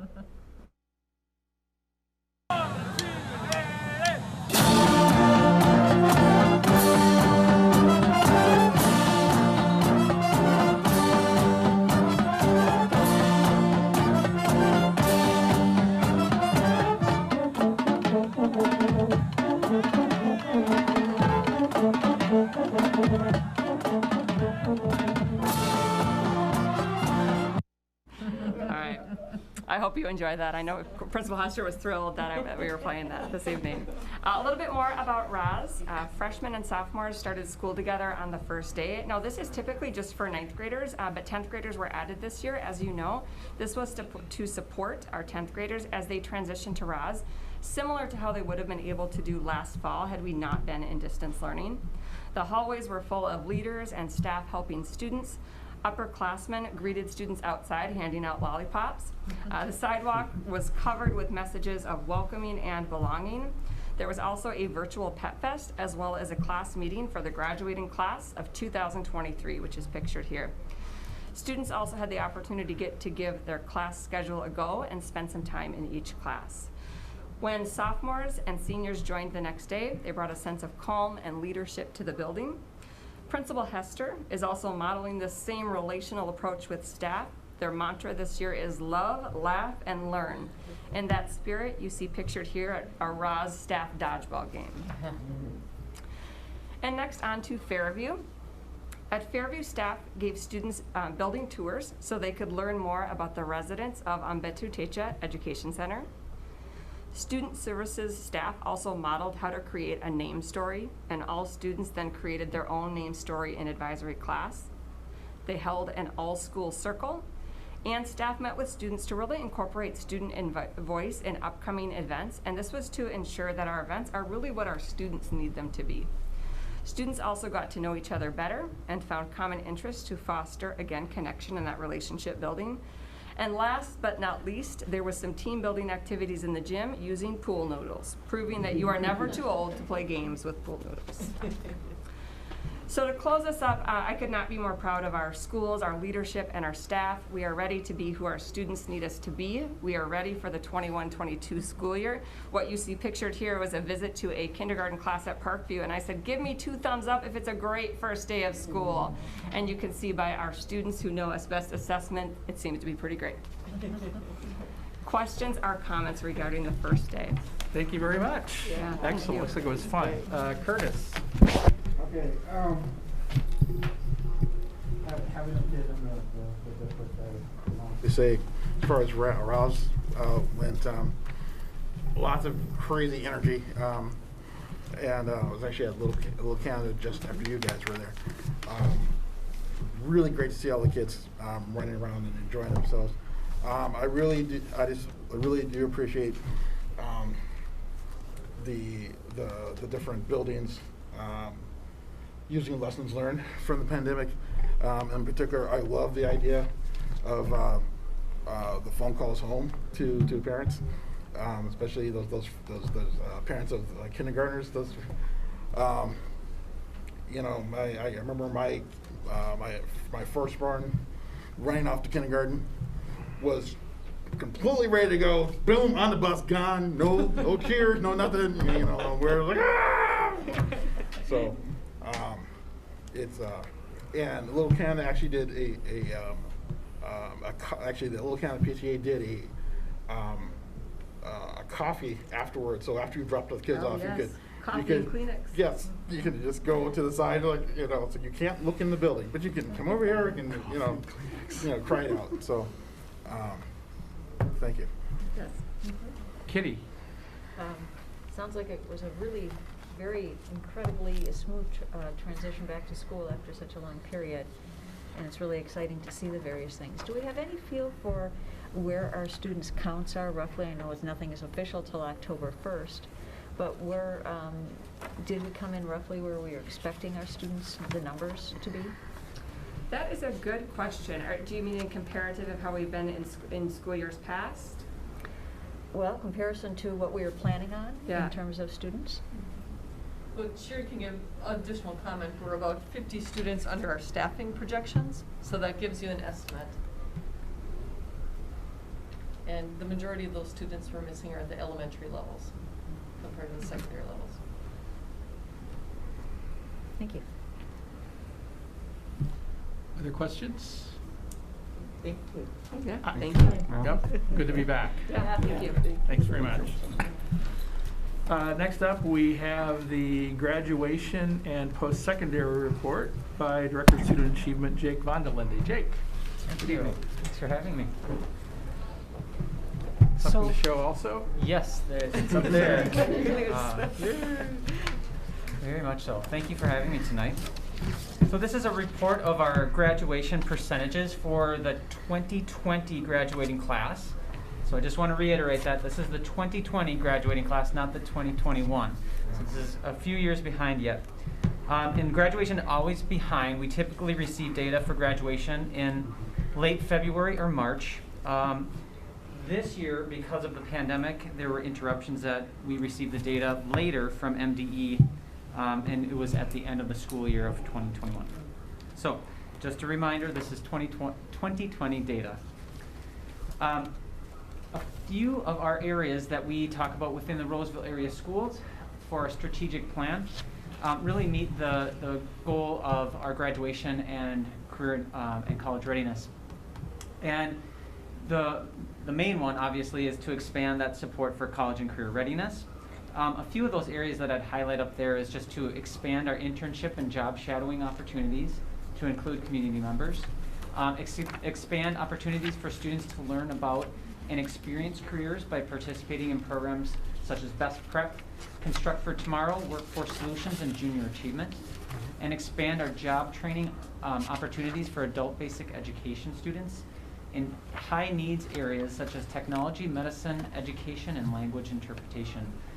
I highlighted these areas because we are trying to expand beyond just our college readiness. We know that students have choices when they're finished and graduate from our schools, and there had been a historical push for college only as the direction that students would go, and so to continue to make sure that our students are ready for college or career is what we're tasked to do. So we do have other areas that we are working on with our strategic plan, which is to improve learning for students of color, American Indian students, English learners, students receiving special education services, and our pre-kindergarten learners. We will continue our professional development for culturally responsive, competent teaching, and we will make sure that we continue, along with our other strategic plan area, to improve communication and genuine engagement with families and communities, especially with our underrepresented communities. And the last one there is to make sure that we're continuing our support for our social and emotional development of students, as we know so many students were impacted through COVID-19 and our pandemic. So our graduation data is broken into two sections. So it is our, we will talk about our district data overall, and then also our Roseville area high school data. As well as the second part of our of the presentation will be on post-secondary information around college enrollment, developmental course enrollment, and then folks entering the workforce. So looking at our data, it is always based on the 4-year cohort format. So there is data that we do have that looks at the 5, 6, and 7-year data, but this is primarily focused on that 4-year accountability data that the state requires. We do have a number of students that do go beyond those 4 years, but they are obviously because of this 4-year cohort, they are not included in that data. I'll keep going. So our district data does include all of our students that go to Roseville Area High School and Fairview Alternative High School, as well as our Roseville Alternative Learning Center. So this is data that compares Roseville area schools' graduation percentages to the state of Minnesota. Roseville is seen here in light blue, and Minnesota, the statewide, in dark blue. The all students group continues to be above the state, and Roseville's percentages are 88.1% and 83.8% for the Minnesota statewide percentage. We increased over 2 percentage points from the previous year, which gets us to the highest graduation rate that we've seen with that new calculation, that system for the state, which changed in 2014. So all of our student groups outperformed the state graduation percentages. So I want to say that again to emphasize it, that all of our student groups outperformed the state graduation percentages. I think it's significant because we have not seen that in the past, and with some that are more significant as well with our Hispanic, Black, and multiracial students that were 8 to 20 percentage points above that state average. So looking at our data, this slide shows our student groups based on a 5-year trend. Some areas that I want to key you in include our multiracial students, who increased by more than 11 percentage points from the previous year in blue. We have students with an IEP who increased over 7 percentage points, from the last year and more than 10 percentage points since 2014, which isn't shown, but that is the light green. Our all students rate has increased over last year, but also has increased 5 percentage points since 2014. Asian students who have increased from 70.9% in 2014 to 90.7% this year in that darker green. And our black students have increased over 6.5 percentage points from last year, but have increased from 73% in 2014. And they're at 85% now. This is data that's life-changing for our students, and I'm proud of them and their families and our educators for making that graduation happen by all means necessary. This slide just represents the numbers of students in those groups to give you a little bit of context for that previous slide, and it provides some more context for those percentages. Just a note that these numbers represent the number of students who graduated again in 4 years. This slide shares and compares Roseville area schools to our statewide graduation data and to 8 comparable districts. In 2020, Roseville had the second highest graduation rate of our comparable schools. Only one other school district besides Roseville saw an increase in graduation in 2020, and all others stayed the same or decreased. This puts us just past our percentage in 2018. And this data includes all of our schools as well that provide diplomas, including Roseville Area High School, Fairview Alternative High School, and Adult Basic Education. And we're going to move to from our district data to Roseville Area High School data. And you can see that we had an overall increase for our all students group above 2.5 percentage points, going from 88.9% to 91.4%. Our students at Roz who identify as multiracial graduated in all graduated in 4 years. That's a 100% graduation rate, which I've never seen before. Most of our other student groups saw increases as well. And to give you those numbers behind those percentages, you can see that our numbers of graduates decreased slightly from the numbers in 2019, but they are fairly consistent with the rest of our numbers. So just a summary of our graduation data. Our 4-year graduation rate increased from 85.7% to 88.1%, and the district continues to outperform our Minnesota statewide average of 83.8%. All of our student groups outperformed state averages. The largest increases were shown for Asian, Black, multiracial, and special education students. And the graduation gap between white students and our students of color and BIPOC students continues to narrow. For Roseville Area High School, we continue to show a high 4-year graduation percent for all students. Our graduation percentages improved over the previous year, performing better than most comparable high schools. And almost every student group improved over the previous year, and multiracial students had a 100% graduation rate. So we're going to move into some post-secondary data. So what happens with our students after they graduate from Roseville area schools? So this data is provided to us from the National Clearinghouse database, and this is for Roseville Area High School and includes students who enrolled in college, either a 2 or 4-year program after high school graduation. The data looks at students who entered college at any point in their first year after graduation, starting in the fall of 2020. The report only includes groups of students that have 10 or more, which is why we're not able to report our numbers for American Indian students. Please remember that 2020 was a difficult college experience for students as the pandemic was continuing, which resulted in large declines in our student enrollment. The all students group percentage decreased from 77 to 67%, our largest drop ever since we have tracked the data.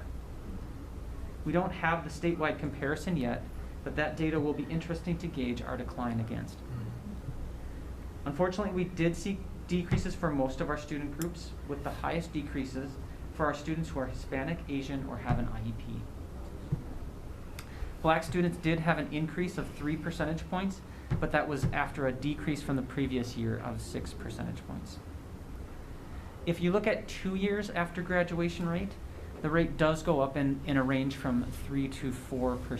So we'll may see a slight increase as we look at our data from next year for students who might have deferred.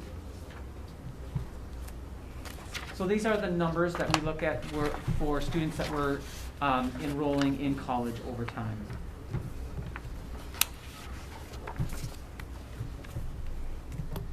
This is looking at our developmental course enrollments. So these are for this, let me just say that this data set is provided by the Minnesota Statewide Longitudinal Education Data System, or SLEDS, which is a partnership of the Minnesota Office of Higher Education, the Minnesota Department of Education, and the Employment and Economic Development. The most recent data for this report is for 2019 and is still considered preliminary, so it could change slightly. The data is looking at the percent of students who enrolled in college who need to take a developmental or remedial course during that first 2 years at the college level before taking a credit-bearing course in that college. Counterintuitively, we hope to see these numbers decline as that trend would show that our students are more prepared for the college courses.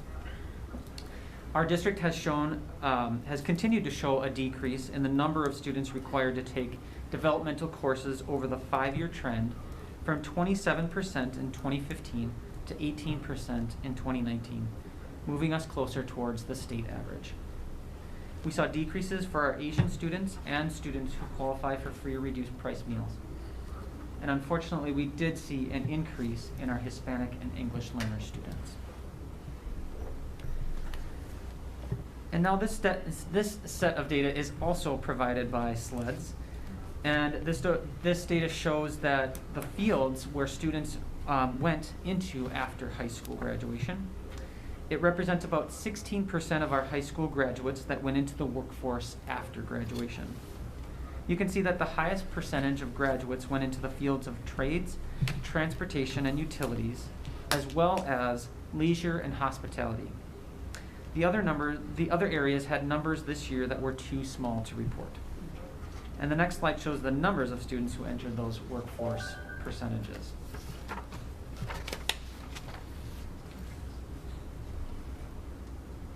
This slide shows the percentage of Black, Indigenous, and people of color compared to white students and where students go after graduation. The trend from 2016 shows a decrease in the opportunity gaps between our student groups, with more BIPOC students enrolling in college over the years.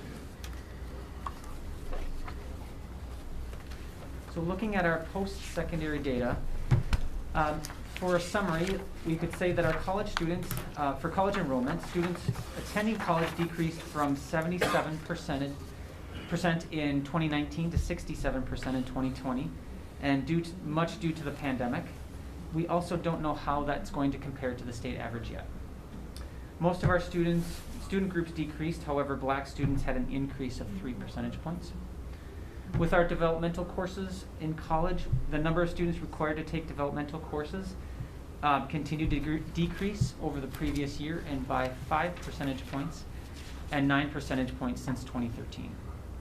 Our Hispanic students and English learner students showed increases from the previous year. And our students entering the workforce, we had about 16% of our high school students enter the workforce after graduation. And the highest percent of students continue to go into the fields of the trades, transportation and utilities, as well as leisure and hospitality. So, I am ready for questions from the board. Thank you. 100s, but you know, I will say, you know, every year you get to present these numbers, and I poke you a little, and I got nothing for you this time. These are really great numbers. I'm looking forward to seeing what happens next year, because I wonder how many of the kids that decided to take a year off before, you know, going to college or do they decide to do something else, you know? So I'll be really interested to see what those combined numbers look like. But last thing would be, and definitely not thing for today, but I would love to, if you can come back sometime and when you get the numbers, okay? And so we can like track the, I know everything's based on 4-year graduation, but we know we have kids that graduate in 5 years and some further. But you know, love to see what those numbers are also. So thank you. Great presentation. Other questions, comments? When you go up those 5, 6, 7. Exactly. That's why I want to see it. So. Rose. Yeah, I was just, thank you for the report, by the way. I was looking at the workforce, entering the workforce. Do you all then kind of look at the data and then track it back to where the students, what program the students were part of? Because, you know, we have all this career pathways program. Like, what is the correlation with what their opportunities were versus what they ended up with? And where can we do better? Like in education, I worry about that, right? If people are not going into education. But then going to education right after high school is probably more like education assistant and not the 4-year, say, teaching or something. So it will be interesting to kind of look at how that data in the school translate to the data here. And what can we do to improve on those pathways? Yeah. So just interested in that. We can definitely pull that and see. Yeah, it might be. And then it does take some factoring back of where, because we can get those individual student names, Right, but then right. it's looking back at what classes they took. So it Right. is a little bit of a. It takes a little bit, but we can provide that if you like. And it doesn't have to be right away, but it's just something I'm always interested, right? When we get data like that, how does that correlate to what we are providing, right? And the retention into the pathway, because Exactly. students Yes. could finish high school and not name education as their choice, Yeah. as their pathway choice. Right. Yeah. So thank you very much. Other questions, comments? Kitty. One of the things I know in Roseville that we've had higher graduation requirements than the state requires in terms of additional courses and additional electives that they need to have.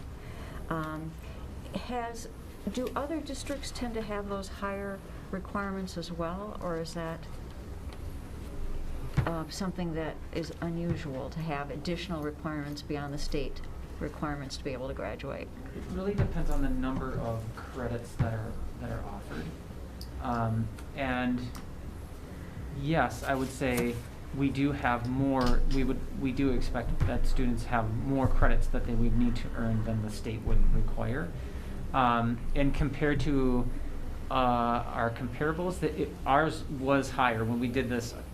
We did this maybe 5 or 6 years ago, something like that, where we looked at multiple surrounding districts as well as our comparable districts, as well as just districts that we wanted to see what they were doing.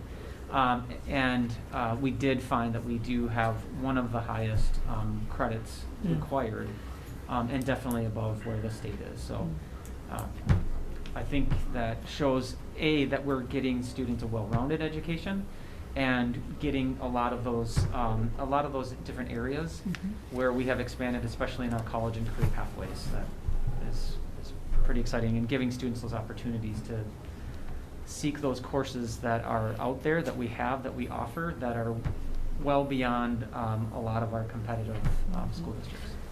I'd agree with Jake, and I'd add another driver of the credit requirements is the schedule, the building schedule. So we offer 15 credits per student per year, and so that allows us to have a higher requirement for electives. There's only a handful of schools in the metro that are on a trimester schedule. Right. Well, I just thought that's very interesting because when you look at it, we have higher graduation rates, but yet our requirements are higher. So that was just something that struck me as I was looking at the data. And I think a lot of it comes with our pathways as well. Students are interested in what they want to do and are able to take those courses that they have some interest in as well. So when you're feeling like there's relevance in what you're doing, you keep doing it. Yep. Yeah. Well, thank you for the excellent report. It's very informative. Other questions? I have a quick one. So on the post-secondary report, will we get state data? Because it's hard to know how good we're doing and what was, pandemic influenced or not. Do you have any thought on if they will and timing on that? Yes, they will. And typically it lags a little bit behind what we get. So I'm hoping sometime this year we'll be able to get that and report that back to Great. you. Yeah, if you do, maybe just share it with us and we can see. And then my only other final comment is I agree with Curtis and others of us on the board. This is one of the things that it's all about, right? And so it shows tremendous progress. And what's exciting is kind of related to what I just said. It's not just that our rates on the graduation report are up, but they're up in comparison also to the state, which means that if you're trying to factor out influence of the pandemic, it wasn't skewed or weird. I mean, it may have been, but it would have been skewed or weirded out for the whole state. And so we're still comparatively better. That's very exciting. So to me, it suggests, particularly in the rates of the non-white students, whatever we've been doing, let's keep doing it, because it's right at the heart of what we've been hoping to do with the whole equity vision. So. Yeah, it's exciting. We had a principal meeting today, and many of our principals talked about how important, especially our secondary principals, how important that graduation diploma is to our students, and how many opportunities that affords them just beyond here, and how proud the parents are. And you all get to see it as well as you go to the graduations, how proud our families are of their students when they're graduating high school. Thank you very much. Thank you. With that, we'll keep going. To the next topic of business is the operating levy referendum update, and Director of Communications Josh Collins will lead us through this. Josh, welcome. Thank you, Chair Boguszewski, board members. If you'll indulge me for just a moment while I plug into the system here.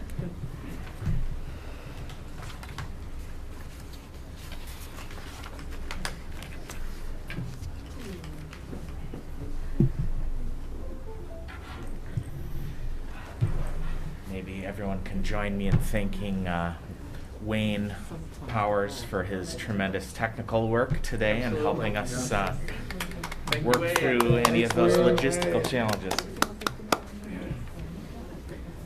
Okay, thank you very much for that.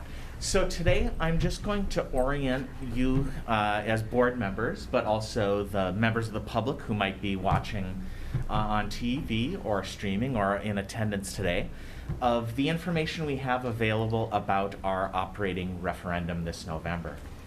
Of course, as you all know, having passed it, we have on the November ballot 2 questions that will be seeking to both renew and then increase our operating referendum. If you go to our website and go under our district, we have Operating Levy 2021. You can also reach that on any of our school web pages by just looking for this block, Our Students, Our Community, Our Future, vote November 2nd. That will take you to our operating levy page. So I want to start with showing you an informational video that we have recently produced, which should help educate and inform people about the referendum itself. And I'm going to go ahead and play this for you.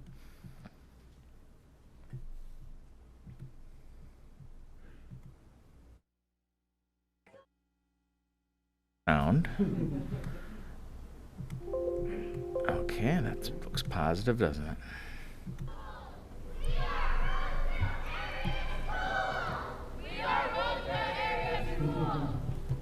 In Roseville area schools, we have a long and proud history of providing strong educational programs, a talented, caring staff, and a shared vision of excellence. Our parents give us high marks on the return on their investment in our schools. To maintain the education our community expects and our students deserve, our school board unanimously approved placing 2 school funding requests on the November 2nd ballot. Question 1 would renew our existing operating levy before it expires with no tax increase to residents. This renewal would lessen but not eliminate major cuts in the future, and it would not allow us to address key areas identified by our community that impact our students. After a year of planning and review, the school board determined that renewing the levy alone was not enough. Question 2 would increase our levy for the first time in 15 years. With a net tax increase of $22 per month for the average homeowner, the additional revenue would fund key areas such as lowering class sizes, investing in student mental health, maintaining academic programs, expanding career pathways to better prepare students for various careers after graduation, and helping maintain our overall financial stability. Operating levies are an important source of local revenue for schools. The vast majority of Minnesota school districts have voter-approved levies to help pay for important school operating costs, including academic programs, classroom materials, and staff. But our current levy is among the lowest of comparable and neighboring school districts. Why are these requests coming to voters now? There are multiple reasons. State funding has not kept pace with inflation for nearly 20 years. Critical special education programs cost us nearly $10 million more each year than we receive from the state and federal governments. And we've already cut more than $8 million from our budget in the past 8 years. If these levy requests fail, there would be significant cuts across the district. Staff would be cut at all levels, academic and support programs would be cut, and fees would increase. The district's financial health would also take a big hit, leaving it exposed in case of any emergency. Our job is to provide the best education possible to prepare our students for life after high school, because we believe our students are vital to our community and our collective future. Please learn all you can about these important votes and be sure to vote on or before November 2nd.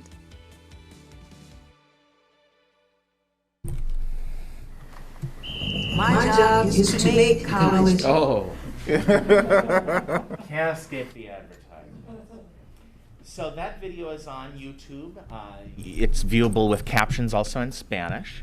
On our website here, you'll find a summary of the questions that are on the ballot. We also have, so people can look in closer detail, some of the data that was mentioned in the video about how our voter-approved levy compares to other districts. You can see and look more closely again at how that state funding gap has been created over the last 20 years. And then we have some additional information here. We have downloadable fact sheets, posters, bookmarks. We have a sample ballot. And I'm just going to go ahead and open that. And this shows, as you all know, the language that goes on the actual ballot itself is quite complex and is very strictly regulated by the state. So what we have created here is some plain language explanations of what that somewhat complex ballot language includes. So we have that information there, and then we also have voting information. So if you're wondering how to vote, that you can vote early in person, you can vote early by mail, and then we also provide access to where the county elections are taking place. We do have a tax impact calculator. So you can go here and you can see, as we mentioned, the median household, the impact is $22 per month. But if you are interested as a property owner in the exact impact of your own home, you can click on the online tax calculator, and here you'll be able to put in your own information and see exactly what the impact will be for you as a homeowner. Cool. Wow. We also have a Q&A. We know, and this grows and is updated as we find out that there are additional questions from members of the community. One of the most common misunderstandings is, wait a minute, didn't you come to us in 2017? And we've seen these beautiful updates to our facilities and our new building up at Techa. Yes, we did. We went to voters in 2017 for a bond. Bonds are for building, levies are for learning. We spell out that common question here along with many others. And then we also have a dedicated phone number and email box for anyone who may have questions. So we do welcome those questions from the public to please take a look at this. Please share this with your friends and with anyone who may be interested. With that, I'll be happy to take any questions. Oh, I should also maybe just add, Dr. Lake has been busy visiting groups to present on this. So she'll be visiting city councils, she'll be visiting community groups. We've talked with staff and buildings, and basically anywhere there's a congregation of 3 people or more, Dr. Lake will there be. If she has not already, she will be soon. Our team. Yes, exactly. Thank you. Questions, thoughts from my fellow board members? Frank. Just a quick question that came up when I was talking to a constituent. Are there other of our comparable districts that we have there, and we show ourselves as low on that list? Are there others going up for a new levy? Chair Boguszewski, Director Shaw. Great question. Yes, there are a number of districts. Anoka-Hennepin has 3 questions on the ballot this November. I know there are a number of others. And so that is a very common thing in Minnesota over the course of time. A lot of the funding has shifted from state and federal sources to that local levy. So it has become increasingly critical for communities. So unfortunately, that does mean the local tax burden does continue to get impacted, but that is somewhat something that we're seeing really across this whole state. Thank you. Other questions, comments? I think Tom? it's, I wanted to say a special thank you to Josh and your staff too for also making sure we've got all this information on the website. But we have had it in 623 today. I think we should mention that that goes to every household, is that right? Or Yes, what was that again? 623 today goes to every household within the district. It also goes to our non-resident families. So it is, whether you have a child or not, or a student, you should be getting that. And that has had information about our financial challenges for quite some time. Yeah, thank you for including that. Thank you. Other questions? Kitty? If there's a group that would like to have somebody from the district come and talk about the levy and explain things, how would they go about getting that arranged? Chair Boguszewski, Director Goggins, thank you. That's a great question, an important one. The best way is for someone to come right to the website and to email levy2021@isd623.org and let us know if you've got a group that you'd like to hear more information, and we'll be in touch. Thank you. Other questions, thoughts? I just want to thank you for all the great information and great resource for our community, all in one place, and all the PDFs that you can download. Great job. Thank you very much. You're welcome. Thank you. Do you take questions from the community at all, or not? No, not really, right. But well, afterwards, if you want to, some of us may be around. Thank you. Or email it to us. Curtis. Okay, I'm just going to echo Director Chu here. I am famous for volunteering you for things, and this, just put it on the website. Josh can do it. This is great. I in particular love the YouTube video. It's concise. I did notice that the video of the school board members that at Falcon Heights didn't quite make it, but okay. That's I'm gonna. It's on the cutting room. It'll be on DVD for the extras. But no, it's I love everything about it. I love all the information in one place. It's easy to find, and really great job with the video. So hats off to you and your team. Other questions? I have 2, Josh. One is kind of related to Kitty's. If someone does want to dig deeper into, maybe even use of funds, more detailed budget, I know that our business director, Sherry Thompson, I believe is available to answer those questions. Is that right? So someone could go to the website, check on staff, send an email to Sherry Thompson, who's actually standing in the back of the room, and ask it. She'd be very happy to follow up with a detailed question that digs deeper than even some of these numbers. Okay, great. Thank you, Sherry. Yes, and then Sherry. the other question, It did mention vote November 2nd or before, because we do have early voting. I think early voting actually begins if Friday. people can go 17th, down this to Friday. Ramsey County this Friday, right? As early as this Friday? Yeah, or- this Friday. Great. And so I was kind of listening. That's on there too, how to get an early ballot. I think you did say that, right, have Frank? that Yes, under got it. voting information. Wonderful. All that So, info is right there. so folks can vote even early as this Friday if you know. Great, wonderful. Other final thoughts, questions? We're good. Thank you, sir. And yes, thanks to your team. Thank you, yeah. With that, we're ready to move into our action items. And the first one is the potential approval of a resolution providing for the sale of general obligation school building refunding bonds, and will be led by Sherry Thompson, Visitor Sherry Thompson. Yes, good evening. So we do have a resolution before you this evening.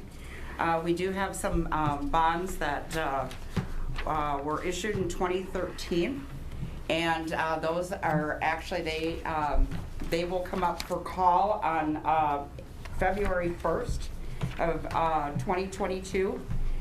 In working with Ellers, our municipal financial advisor, and looking at that, we have realized that we could save the taxpayers money. There are only 4 years left on those bonds. However, if we can reduce the levy by, right now, our conservative estimate is about $33,000 a year. Over the additional 4 years, we would like to do that. So we are asking you to approve or to authorize the sale. The sale will take place in October. So we would come back to you at the October 12th meeting. That would be the sale date. And if the results aren't, to your liking, you always have the option. You're not obligated to do that if for some reason interest went up or something like that. So, and this would go into effect for taxes payable in the next calendar year, the 22 year, which is our fiscal year 22-23. And I'm, including that because that's about the same time, or that is actually on the same timetable that the renewal of the operating levy would come up, or the authorization for additional authority. So that would help to reduce that levy a little bit. So that's what I have. Thank you. Any questions for Sherry? Kitty? I'd just like to clarify, Sherry, that if this goes through, the benefit is to the taxpayers directly, that the district doesn't have any benefit outside of doing our fiduciary responsibility, and the benefit directly flows through. Yes, thank you for that clarifying point, because it doesn't impact so much our budget. Any savings go back to the taxpayers. You are correct. Well, I appreciate the diligence because you brought, this is the second one even this year. Yes. Where you've been able to refinance to save our taxpayers money, and I greatly appreciate the rigorous tracking to make sure we take advantage of those opportunities. Thank you. Thank you. And we've actually, as you know, we work closely with Ellers, our municipal financial advisor. They've been very good partners with us in tracking that. Other questions for Sherry? With that, I'd entertain a motion and second to approve the resolution providing for this sale. Kitty? I move that the board approve resolution providing for the sale of the $2,585,000 general obligation school building refunding bonds series 2021B as presented. Thank you. Second. Seconded by Rose. Any further discussion amongst the board? Hearing none, all in favor, please say aye. Aye. Opposed? None. Go to it, Sherry. Thank you very much. Thank you. With that, our next item, we're hearing a recommended resolution requiring staff vaccinations or regular COVID-19 testing. And it looks like Superintendent Lake will be highlighting this for us this evening. Yes, sir, and I have 3 guest Roseville Schools leaders, so I'll ask to join me before we move through the resolution. 3 very important guests. Our district COVID coordinator and lead nurse, Deb Legan, our Director of Business Services, Sherry Thompson, and Director of Human Resources, Lisa Chang. And as we move forward our universal masking requirement, I'm going to actually read into the record our resolution for requiring staff vaccinations. and then we will field questions. As COVID-19 case rates have increased during the summer, the Centers for Disease Control and Prevention, along with the Minnesota Department of Health and the Minnesota Department of Education, continue to emphasize the importance of vaccinations as a tool to help stop the COVID-19 pandemic. Research has demonstrated that vaccines are safe and effective at preventing serious illness. The COVID-19 vaccine is currently only authorized for people ages 12 and older. As a result, there is still an increased risk of COVID-19 transmission in school settings. According to the CDC, COVID-19 vaccination among eligible students, as well as teachers, staff, and household members, is the most critical strategy to help schools safely resume full operations. Therefore, district administration is recommending the adoption of a resolution requiring all Roseville area school staff either to be vaccinated against COVID-19 or to submit to regular COVID-19 testing. The district will continue to strongly recommend vaccination for eligible students in addition to the mitigation strategies we have implemented this school year. Thank you. Thank you. Questions for, and then the folks are, just want to introduce who we had. Deb, I just did before I read, yep. So any Yep, questions open for questions. Jenny or the team, or? I have a question. Go ahead, I Rose. just want to know how are staff and teachers responding to a mandate like that? Have we asked for some input from our staff and teachers? Just wanted to understand where Lisa, they you've stand. been in touch with the Yeah. leadership? Great. So, working with our union president, teachers union president, they did say that our teachers are open to that, and they are open to the alternative of weekly testing if they haven't gotten vaccinated. They like the options. And other questions? Kitty?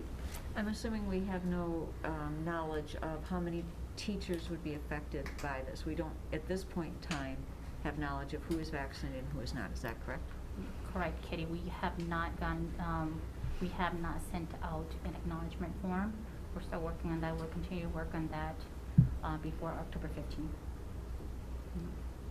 From there, we'll make a determination based on the acknowledgement forms and the research that we are doing now in terms of weekly testing and what type of weekly testing we'll be doing. Working with Deb and of course with Sherry on what that will look like in the next coming couple weeks. Other questions? I can provide a couple more comments too that may ground us. So they will require vaccinations or weekly testing for all school employees, and that will include bus drivers and all outside staff who have direct contact with our students. That may include student teachers or reading corps, AmeriCorps, those folks, any direct contact with our students. So just wanted to provide that clarification. Thank you. Frank? Yeah, I just wanted to comment that we've received some mail about this, questioning it, and I wanted to clarify or to ask Deb to clarify. You have vaccinated people, and we know that there are breakthrough cases, and we know that in fact vaccinated people with breakthrough cases can transmit the virus. However, the impression I have, and I would like to get clarification on this if it's available, is that that's at a lower rate, and that if there's still a higher, or there's a lower rate of transmission, less risk of transmission in a vaccinated individual than in an unvaccinated individual infected with the disease. Correct. And the last MDH webinar, they addressed that because I've seen a couple different sources. It probably depends on whether you're looking at Minnesota data or regional or national. But at the beginning of September, it was 0.25% of breakthrough cases in people who have been vaccinated. So that would, and again, you have to tease that apart by people who have been vaccinated have virus that they could test positive. It does not necessarily mean that they have illness and symptoms. In some cases they do, but then the symptoms are less severe. However, for those people who are unvaccinated, there's a 100% chance that they're going to get COVID. So it stands to reason that if you are unvaccinated, you are at much higher risk of bringing COVID into the schools unless you're doing active testing. It's a layer of mitigation to have two choices, that you would either be vaccinated or you do testing to see if in fact you are positive, so that we're not bringing positive cases into our school and spreading it among particularly our unvaccinated students under 12, and then we also have other people with underlying medical conditions and things like that. Thank you for that answer. That's not true. I mean, that's not true. The Israeli study, 800,000 people. Excuse me, sir. This is. Disproves that. Plus, there's a study out of the University of Wisconsin. Sir, you're out of order. This is not for public conversation. Misspec. It's not true. So, I mean, you can say it, but it's wrong. There's multiple studies that show it's wrong. Yeah. So could I just add a couple comments as far as our partner organizations? Dr. Lake had mentioned our transportation contractors. I mean, we work closely with them. We have been very fortunate in the opening of school that we haven't faced some of the challenges that our neighbors have as far as transportation. We need that to continue so that, you know, we can, again, as another way to, for mitigation. We offered the vaccines to our drivers last year, as well as testing, just as we did, even though they worked for our contractor. We treated them as employees as far as having those opportunities all along. So we will be meeting with with the contractors. We not only have Centerline, who transports the majority of our students. We have daily, you know, we have vans, we have aides on the vehicles. So we'll be meeting with them in short order too and laying out the expectations. They have received a copy of the resolution, but we'll be meeting with them to talk through some of the logistics of how this actually looks going forward. Thank you, Sharon. What a great opportunity to thank all of our transportation drivers. Yes. And your office as well for coordinating that and a smooth start to school. Other questions? I do have a question. I've been reading up on this myself, and I do wonder whether, like on our COVID-19 page, do we actually have research, you know, because the research is keep evolving, right? There's more and more studies that are coming out. Do we have that listed? I didn't check recently.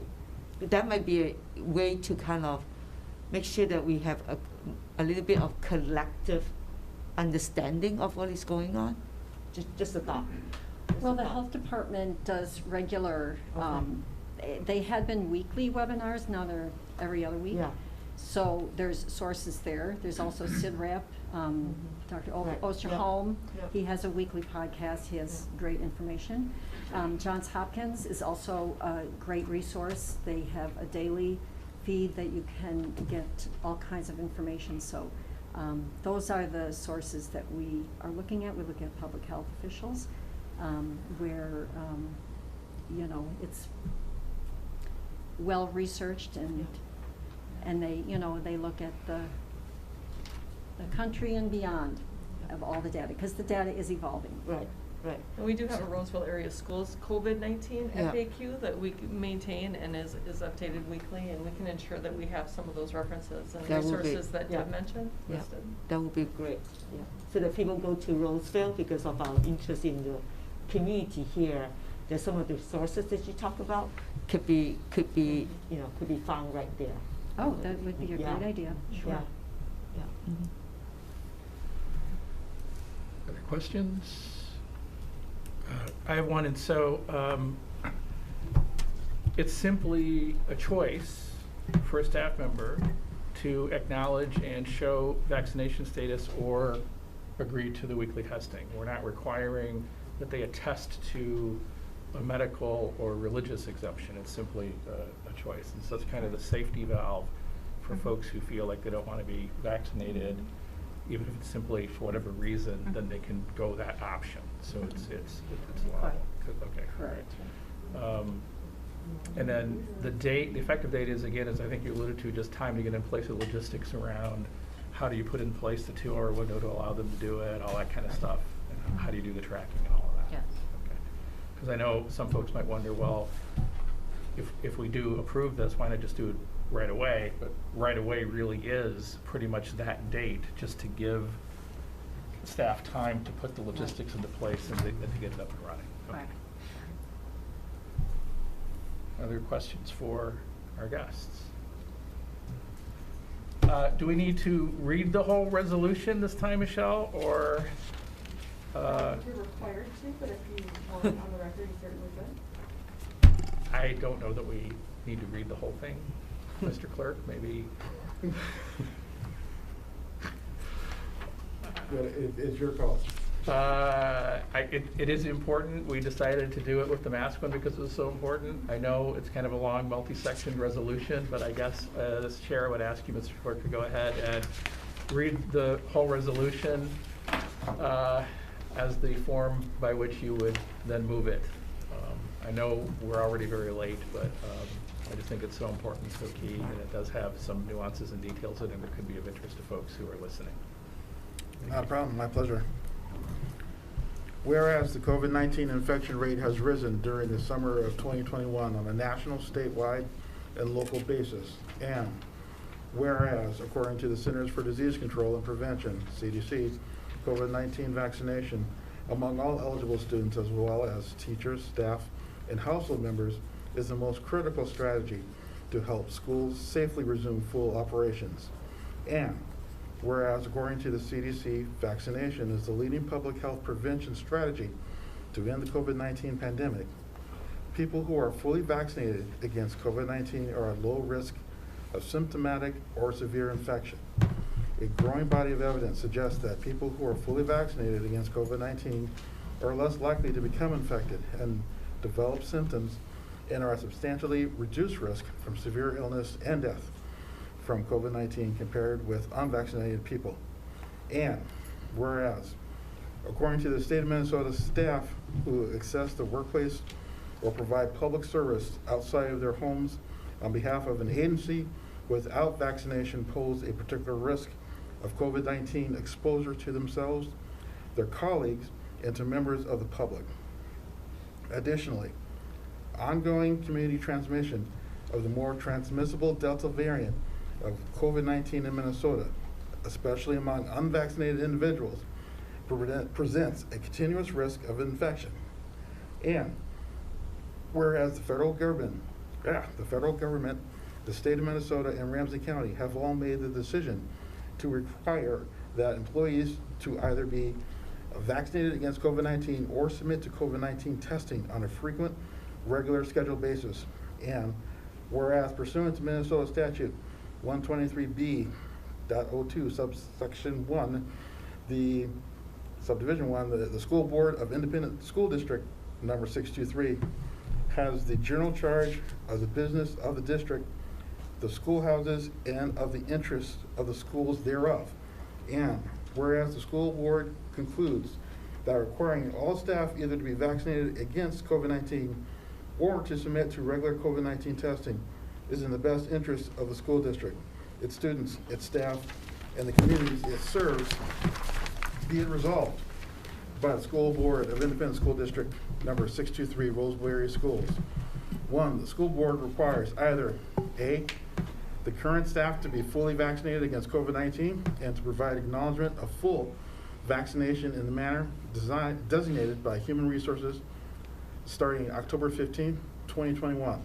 Or B, all staff who remain unvaccinated, are not fully vaccinated, and or have not provided acknowledgement of full vaccination as detailed above to submit to mandatory COVID-19 testing at least one time per week. Satisfactory verification of compliance with the COVID-19 testing requirement will be designated by Human Resources. Designations will include no less than allowable testing options, testing resources, how to submit COVID-19 test results, and what to do if results are negative or positive. The school board recommends that, staff be provided 2 hours of paid time off for the day they receive their COVID-19 vaccine, travel and vaccine time, and the full next day off if needed due to any after effects. and that staff must submit acknowledgement of vaccine, otherwise time will be considered as an unexcused absence. 3, any staff member who does not comply with the requirements of either paragraph 1A or paragraph 1B will be subject to disciplinary action consistent with any applicable collective bargaining agreement. 4, any staff member who presents or submits a false, misleading, or inaccurate acknowledgement of full vaccination will be subject to disciplinary action consistent with any applicable collective bargaining agreement. Definitions. A, fully vaccinated means either two weeks after the second dose in a 2-dose COVID-19 vaccine, for example, Pfizer or Moderna, or 2 weeks after a single dose COVID-19 vaccination, for example, Johnson & Johnson. Staff who do not meet these requirements are not fully vaccinated. This definition shall include any vaccine that has been approved fully, conditionally, or on an emergency basis by the Food and Drug Administration or the World Health Organization. B, staff means all full or part-time Roseville area schools employees. 6, bless you. All Roseville area schools employees hired after October 15th, 2021 shall either provide acknowledgement of being fully vaccinated within 45 days of hire pursuant to paragraph 1A or submit to weekly testing pursuant to paragraph 1B. All newly hired staff that do not provide acknowledgement of being fully vaccinated upon hire or remain unvaccinated must immediately submit to weekly testing until acknowledgement of being fully vaccinated is received by Human Resources. 7, this resolution shall be effective immediately and shall remain in effect until rescinded, superseded, amended, or otherwise acted upon by the school board. Staff may be subject to additional attestation, vaccination, or testing requirements under federal, state, or local law. The school board will review this resolution as necessary in light of changes to case rates, guidance from the CDC, guidance from the Minnesota Department of Health and/or the Minnesota Department of Education, and any other applicable authorities, and may amend accordingly as warranted. Thank you. Do we have a second? Second. Kitty, thank you. Moved and seconded. Okay, discussion. Anyone have anything to say? Kitty. I was just going to say that I appreciate that the staff has been looking at opportunities to improve the odds of us being able to keep students in school, because we all know how critical it is to have the students in school. And so I greatly appreciate that we are moving forward with masking with this items so that we are not having our students have to do distance learning or some other option to the extent of possible. So thank you. Thoughts? I'll just add, we've received a lot of communications about this, as you alluded to earlier, Frank. Some pro, some against. I think the pro from community members has really centered on health issues and reducing risk, mitigating transmissions, et cetera. And the against have largely centered on individual right issues. And frankly, I don't see this as a balance between those two, in my own opinion. To me, this is a public health issue. We are charged, and one of our primary duties is to maintain the safety of our student body and our staff and our visitors in our buildings. And it's not that it supersedes individual liberty or choice. It's not even the same discussion to me. It's a primary duty. We're a public body, we're a public organization. That this is a basic thing we need to maintain. And facts and rates and numbers change week to week, and depending on the source, even sometimes from the same source, they lead to a different conclusion. So I look at this as saying, I don't care what the federal government says, I don't even care what the CDC says, I don't care what the state says, I care, I guess, what I think and what we would feel collectively as a board today, as our decision. And so I'll just signal now I intend to vote to approve this resolution, and it's based on my belief. It's not because I feel that, I'm kowtowing to any other authority or whatever. It's what I really believe we need to do to just maintain safety in the schools. And I think that especially with the ability for staff to opt out of the vaccination, but submit to the at least weekly testing. And, you know, I'd even encourage it to be more frequent, you know, to the extent that they're willing to do it. Vaccinated people need to be tested weekly too, because they. Excuse me, sir, please don't interrupt our meeting. Thank you. They carry the same risk as the unvaccinated. Sir, please, please. The, you know, Sir. you're not looking at. Do we need to resolve to move our meeting? Could you, and sir, you need to put your mask on appropriately over your nose, please. Thank you very much. You know, some of you know I work for a large healthcare organization. We've mandated vaccines. Yeah. And so I trust kind of their interpretation of the science also, I have to admit that. And we don't even allow it just to be a free opt-out. You have to either attest to the fact that you have a health condition or a religious reason to not get the vaccine. So there's no uniform consensus from all these other sources. I think, to my mind, we just have to do what we think is best, and I'll vote the way I think is best, and then we'll see how it is. So, Curtis. I don't have a lot more to say, but what I'm going to say is that,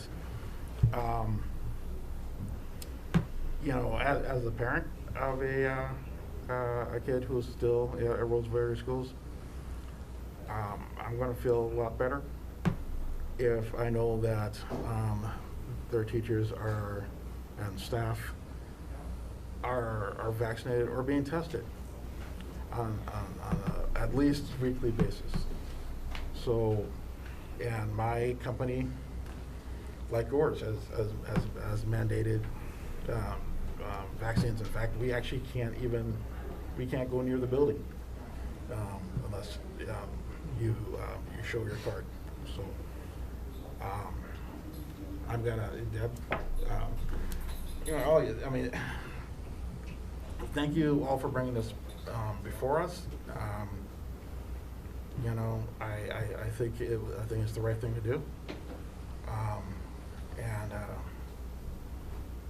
you know, for any number of reasons. So thank you. Roll call on this, or? We should do, I think. Yeah, sure, let's do that, yeah. Mr. Clerk, could you do a roll call vote on this, just so we're on the record? Director Anderson. I vote aye. Director Chu. Aye. Chair Boguszewski. Aye. Director Shaw. Aye. Excuse me. Treasurer Goggins. Aye. Clerk Johnson votes aye. Thank you. Resolution passes. We look forward to having a safe schools for our kids and our staff. With that, we'll move to the next action item, which is what is it? A resolution limiting open enrollment for grade 9, and that is also Assistant Superintendent Sonic. Melissa, once more, thank you. Good evening. Enrollment in 9th grade for the 21-22 year has exceeded capacity. We have capacity of around 600 students and currently have 606 on my last count. So given this fact, the administration recommends limiting open enrollment effective September 14th, 2021 for the 21-22 school year as detailed in the resolution. As you know, limiting open enrollment requires annual board action. Therefore, should the need to limit open enrollment arise in additional grades, the administration will bring a similar resolution for your consideration. So again, it is recommended that the board approve the resolution limiting open enrollment in grade 9 for the 21-22 school year. Thank you. Questions? So it's a good problem. So do we know why that is the case? That is a good question. Why our enrollment is... What does the trend mean, right, in terms of for the future? Yeah, we're certainly seeing an increase at secondary in terms of our grade levels that are closed to open enrollment, so some nice increases there. I'd have to look into further around the trajectory of the why to get to answer your question better, but I can circle back to you and get more information. Because I mean, it's something to think ahead, right? To kind of like, okay, if it is because some of the choices we have one of the best high school, you think about career pathways. I mean, there are many reasons that I would like to think, right, why this is increasing. And so if that's the case, how do we then be ahead of the game to think in the future how do we accommodate that? And I will say our numbers are going up at both ROS and FOS as well. So Yeah, I mean, I that's would go back great. to our first day report and some of the wonderful things that you're seeing Wow. in in the schools. That's great, yeah. And I'm actually not surprised, right? If I think about the graduation we went to, Yeah. and I've taught in an alternative school, and I know what that kind of school means for a lot of students. So if we are doing a good job, that's a good problem again. Right. And so again, kind of looking ahead a little bit as to what does that mean and why is this happening? Can we collect some data around that so that we can really plan for the future? In terms of enrollment that is good for the school, right? Good for the Yes. district. And we do have an enrollment report coming up, I think earlier mid-October as well. It's a good problem. Just Yep. happy to hear that. Yeah. Yeah. Any other questions? Thank you very much. Somebody move and second. I move that this be voted on. It is recommended that the board approve the resolution limiting open enrollment in grade 9 for the 2021 to 2022 school year. Thank you. Moved by Director Chu. Second. Seconded by It's a tie. Director Johnson. Sorry. Tie. I can fight over That's it. great. Any further discussion among us as board members? Seeing none, all in favor, please signify by saying aye. Aye. Opposed? That passes. Thank you very much. Thank you. With that, we do have a study session tonight. So, do we do that? Okay. Board reports. Do we have any board reports tonight? Recognizing the time. Anything essential that we want to share? Kitty, you may have one or two things. I don't know. No, Nope, you're I good? have Okay, a number great. of things, but Yeah, then yeah. I'll just leave them. Okay, great, I'm gonna leave my thing. great. Yeah. Well, I just had to say something just really quick about the Harambe open house. Okay. Because it involves you, so. Okay, all right. Just All right. real quick, I had an opportunity to attend the Harambe open house on September 1st. Outside, beautiful weather, very festive, loved the music that was going on, wonderful vibe, positive energy to families and staff returning. And I spoke at great length to a 6th grade teacher by the name of Mara, who had your daughter years ago. Oh. That's why I just wanted to bring it Yes, up. But yes, it was great. That's to great, that's great. Yeah, Her she was in experiences Harambe. at She's Harambe. now 24 and a proud Hamlin grad. Yeah. So there you go. Wow. But that's just why I Time wanted to- flies too fast. So with that, let's take our 10-minute break. And we'll do 10 minutes and then come back to a study session. Okay. Right? Or 5 is good. Let's do 5. 5 Yeah. minutes. 5 minutes.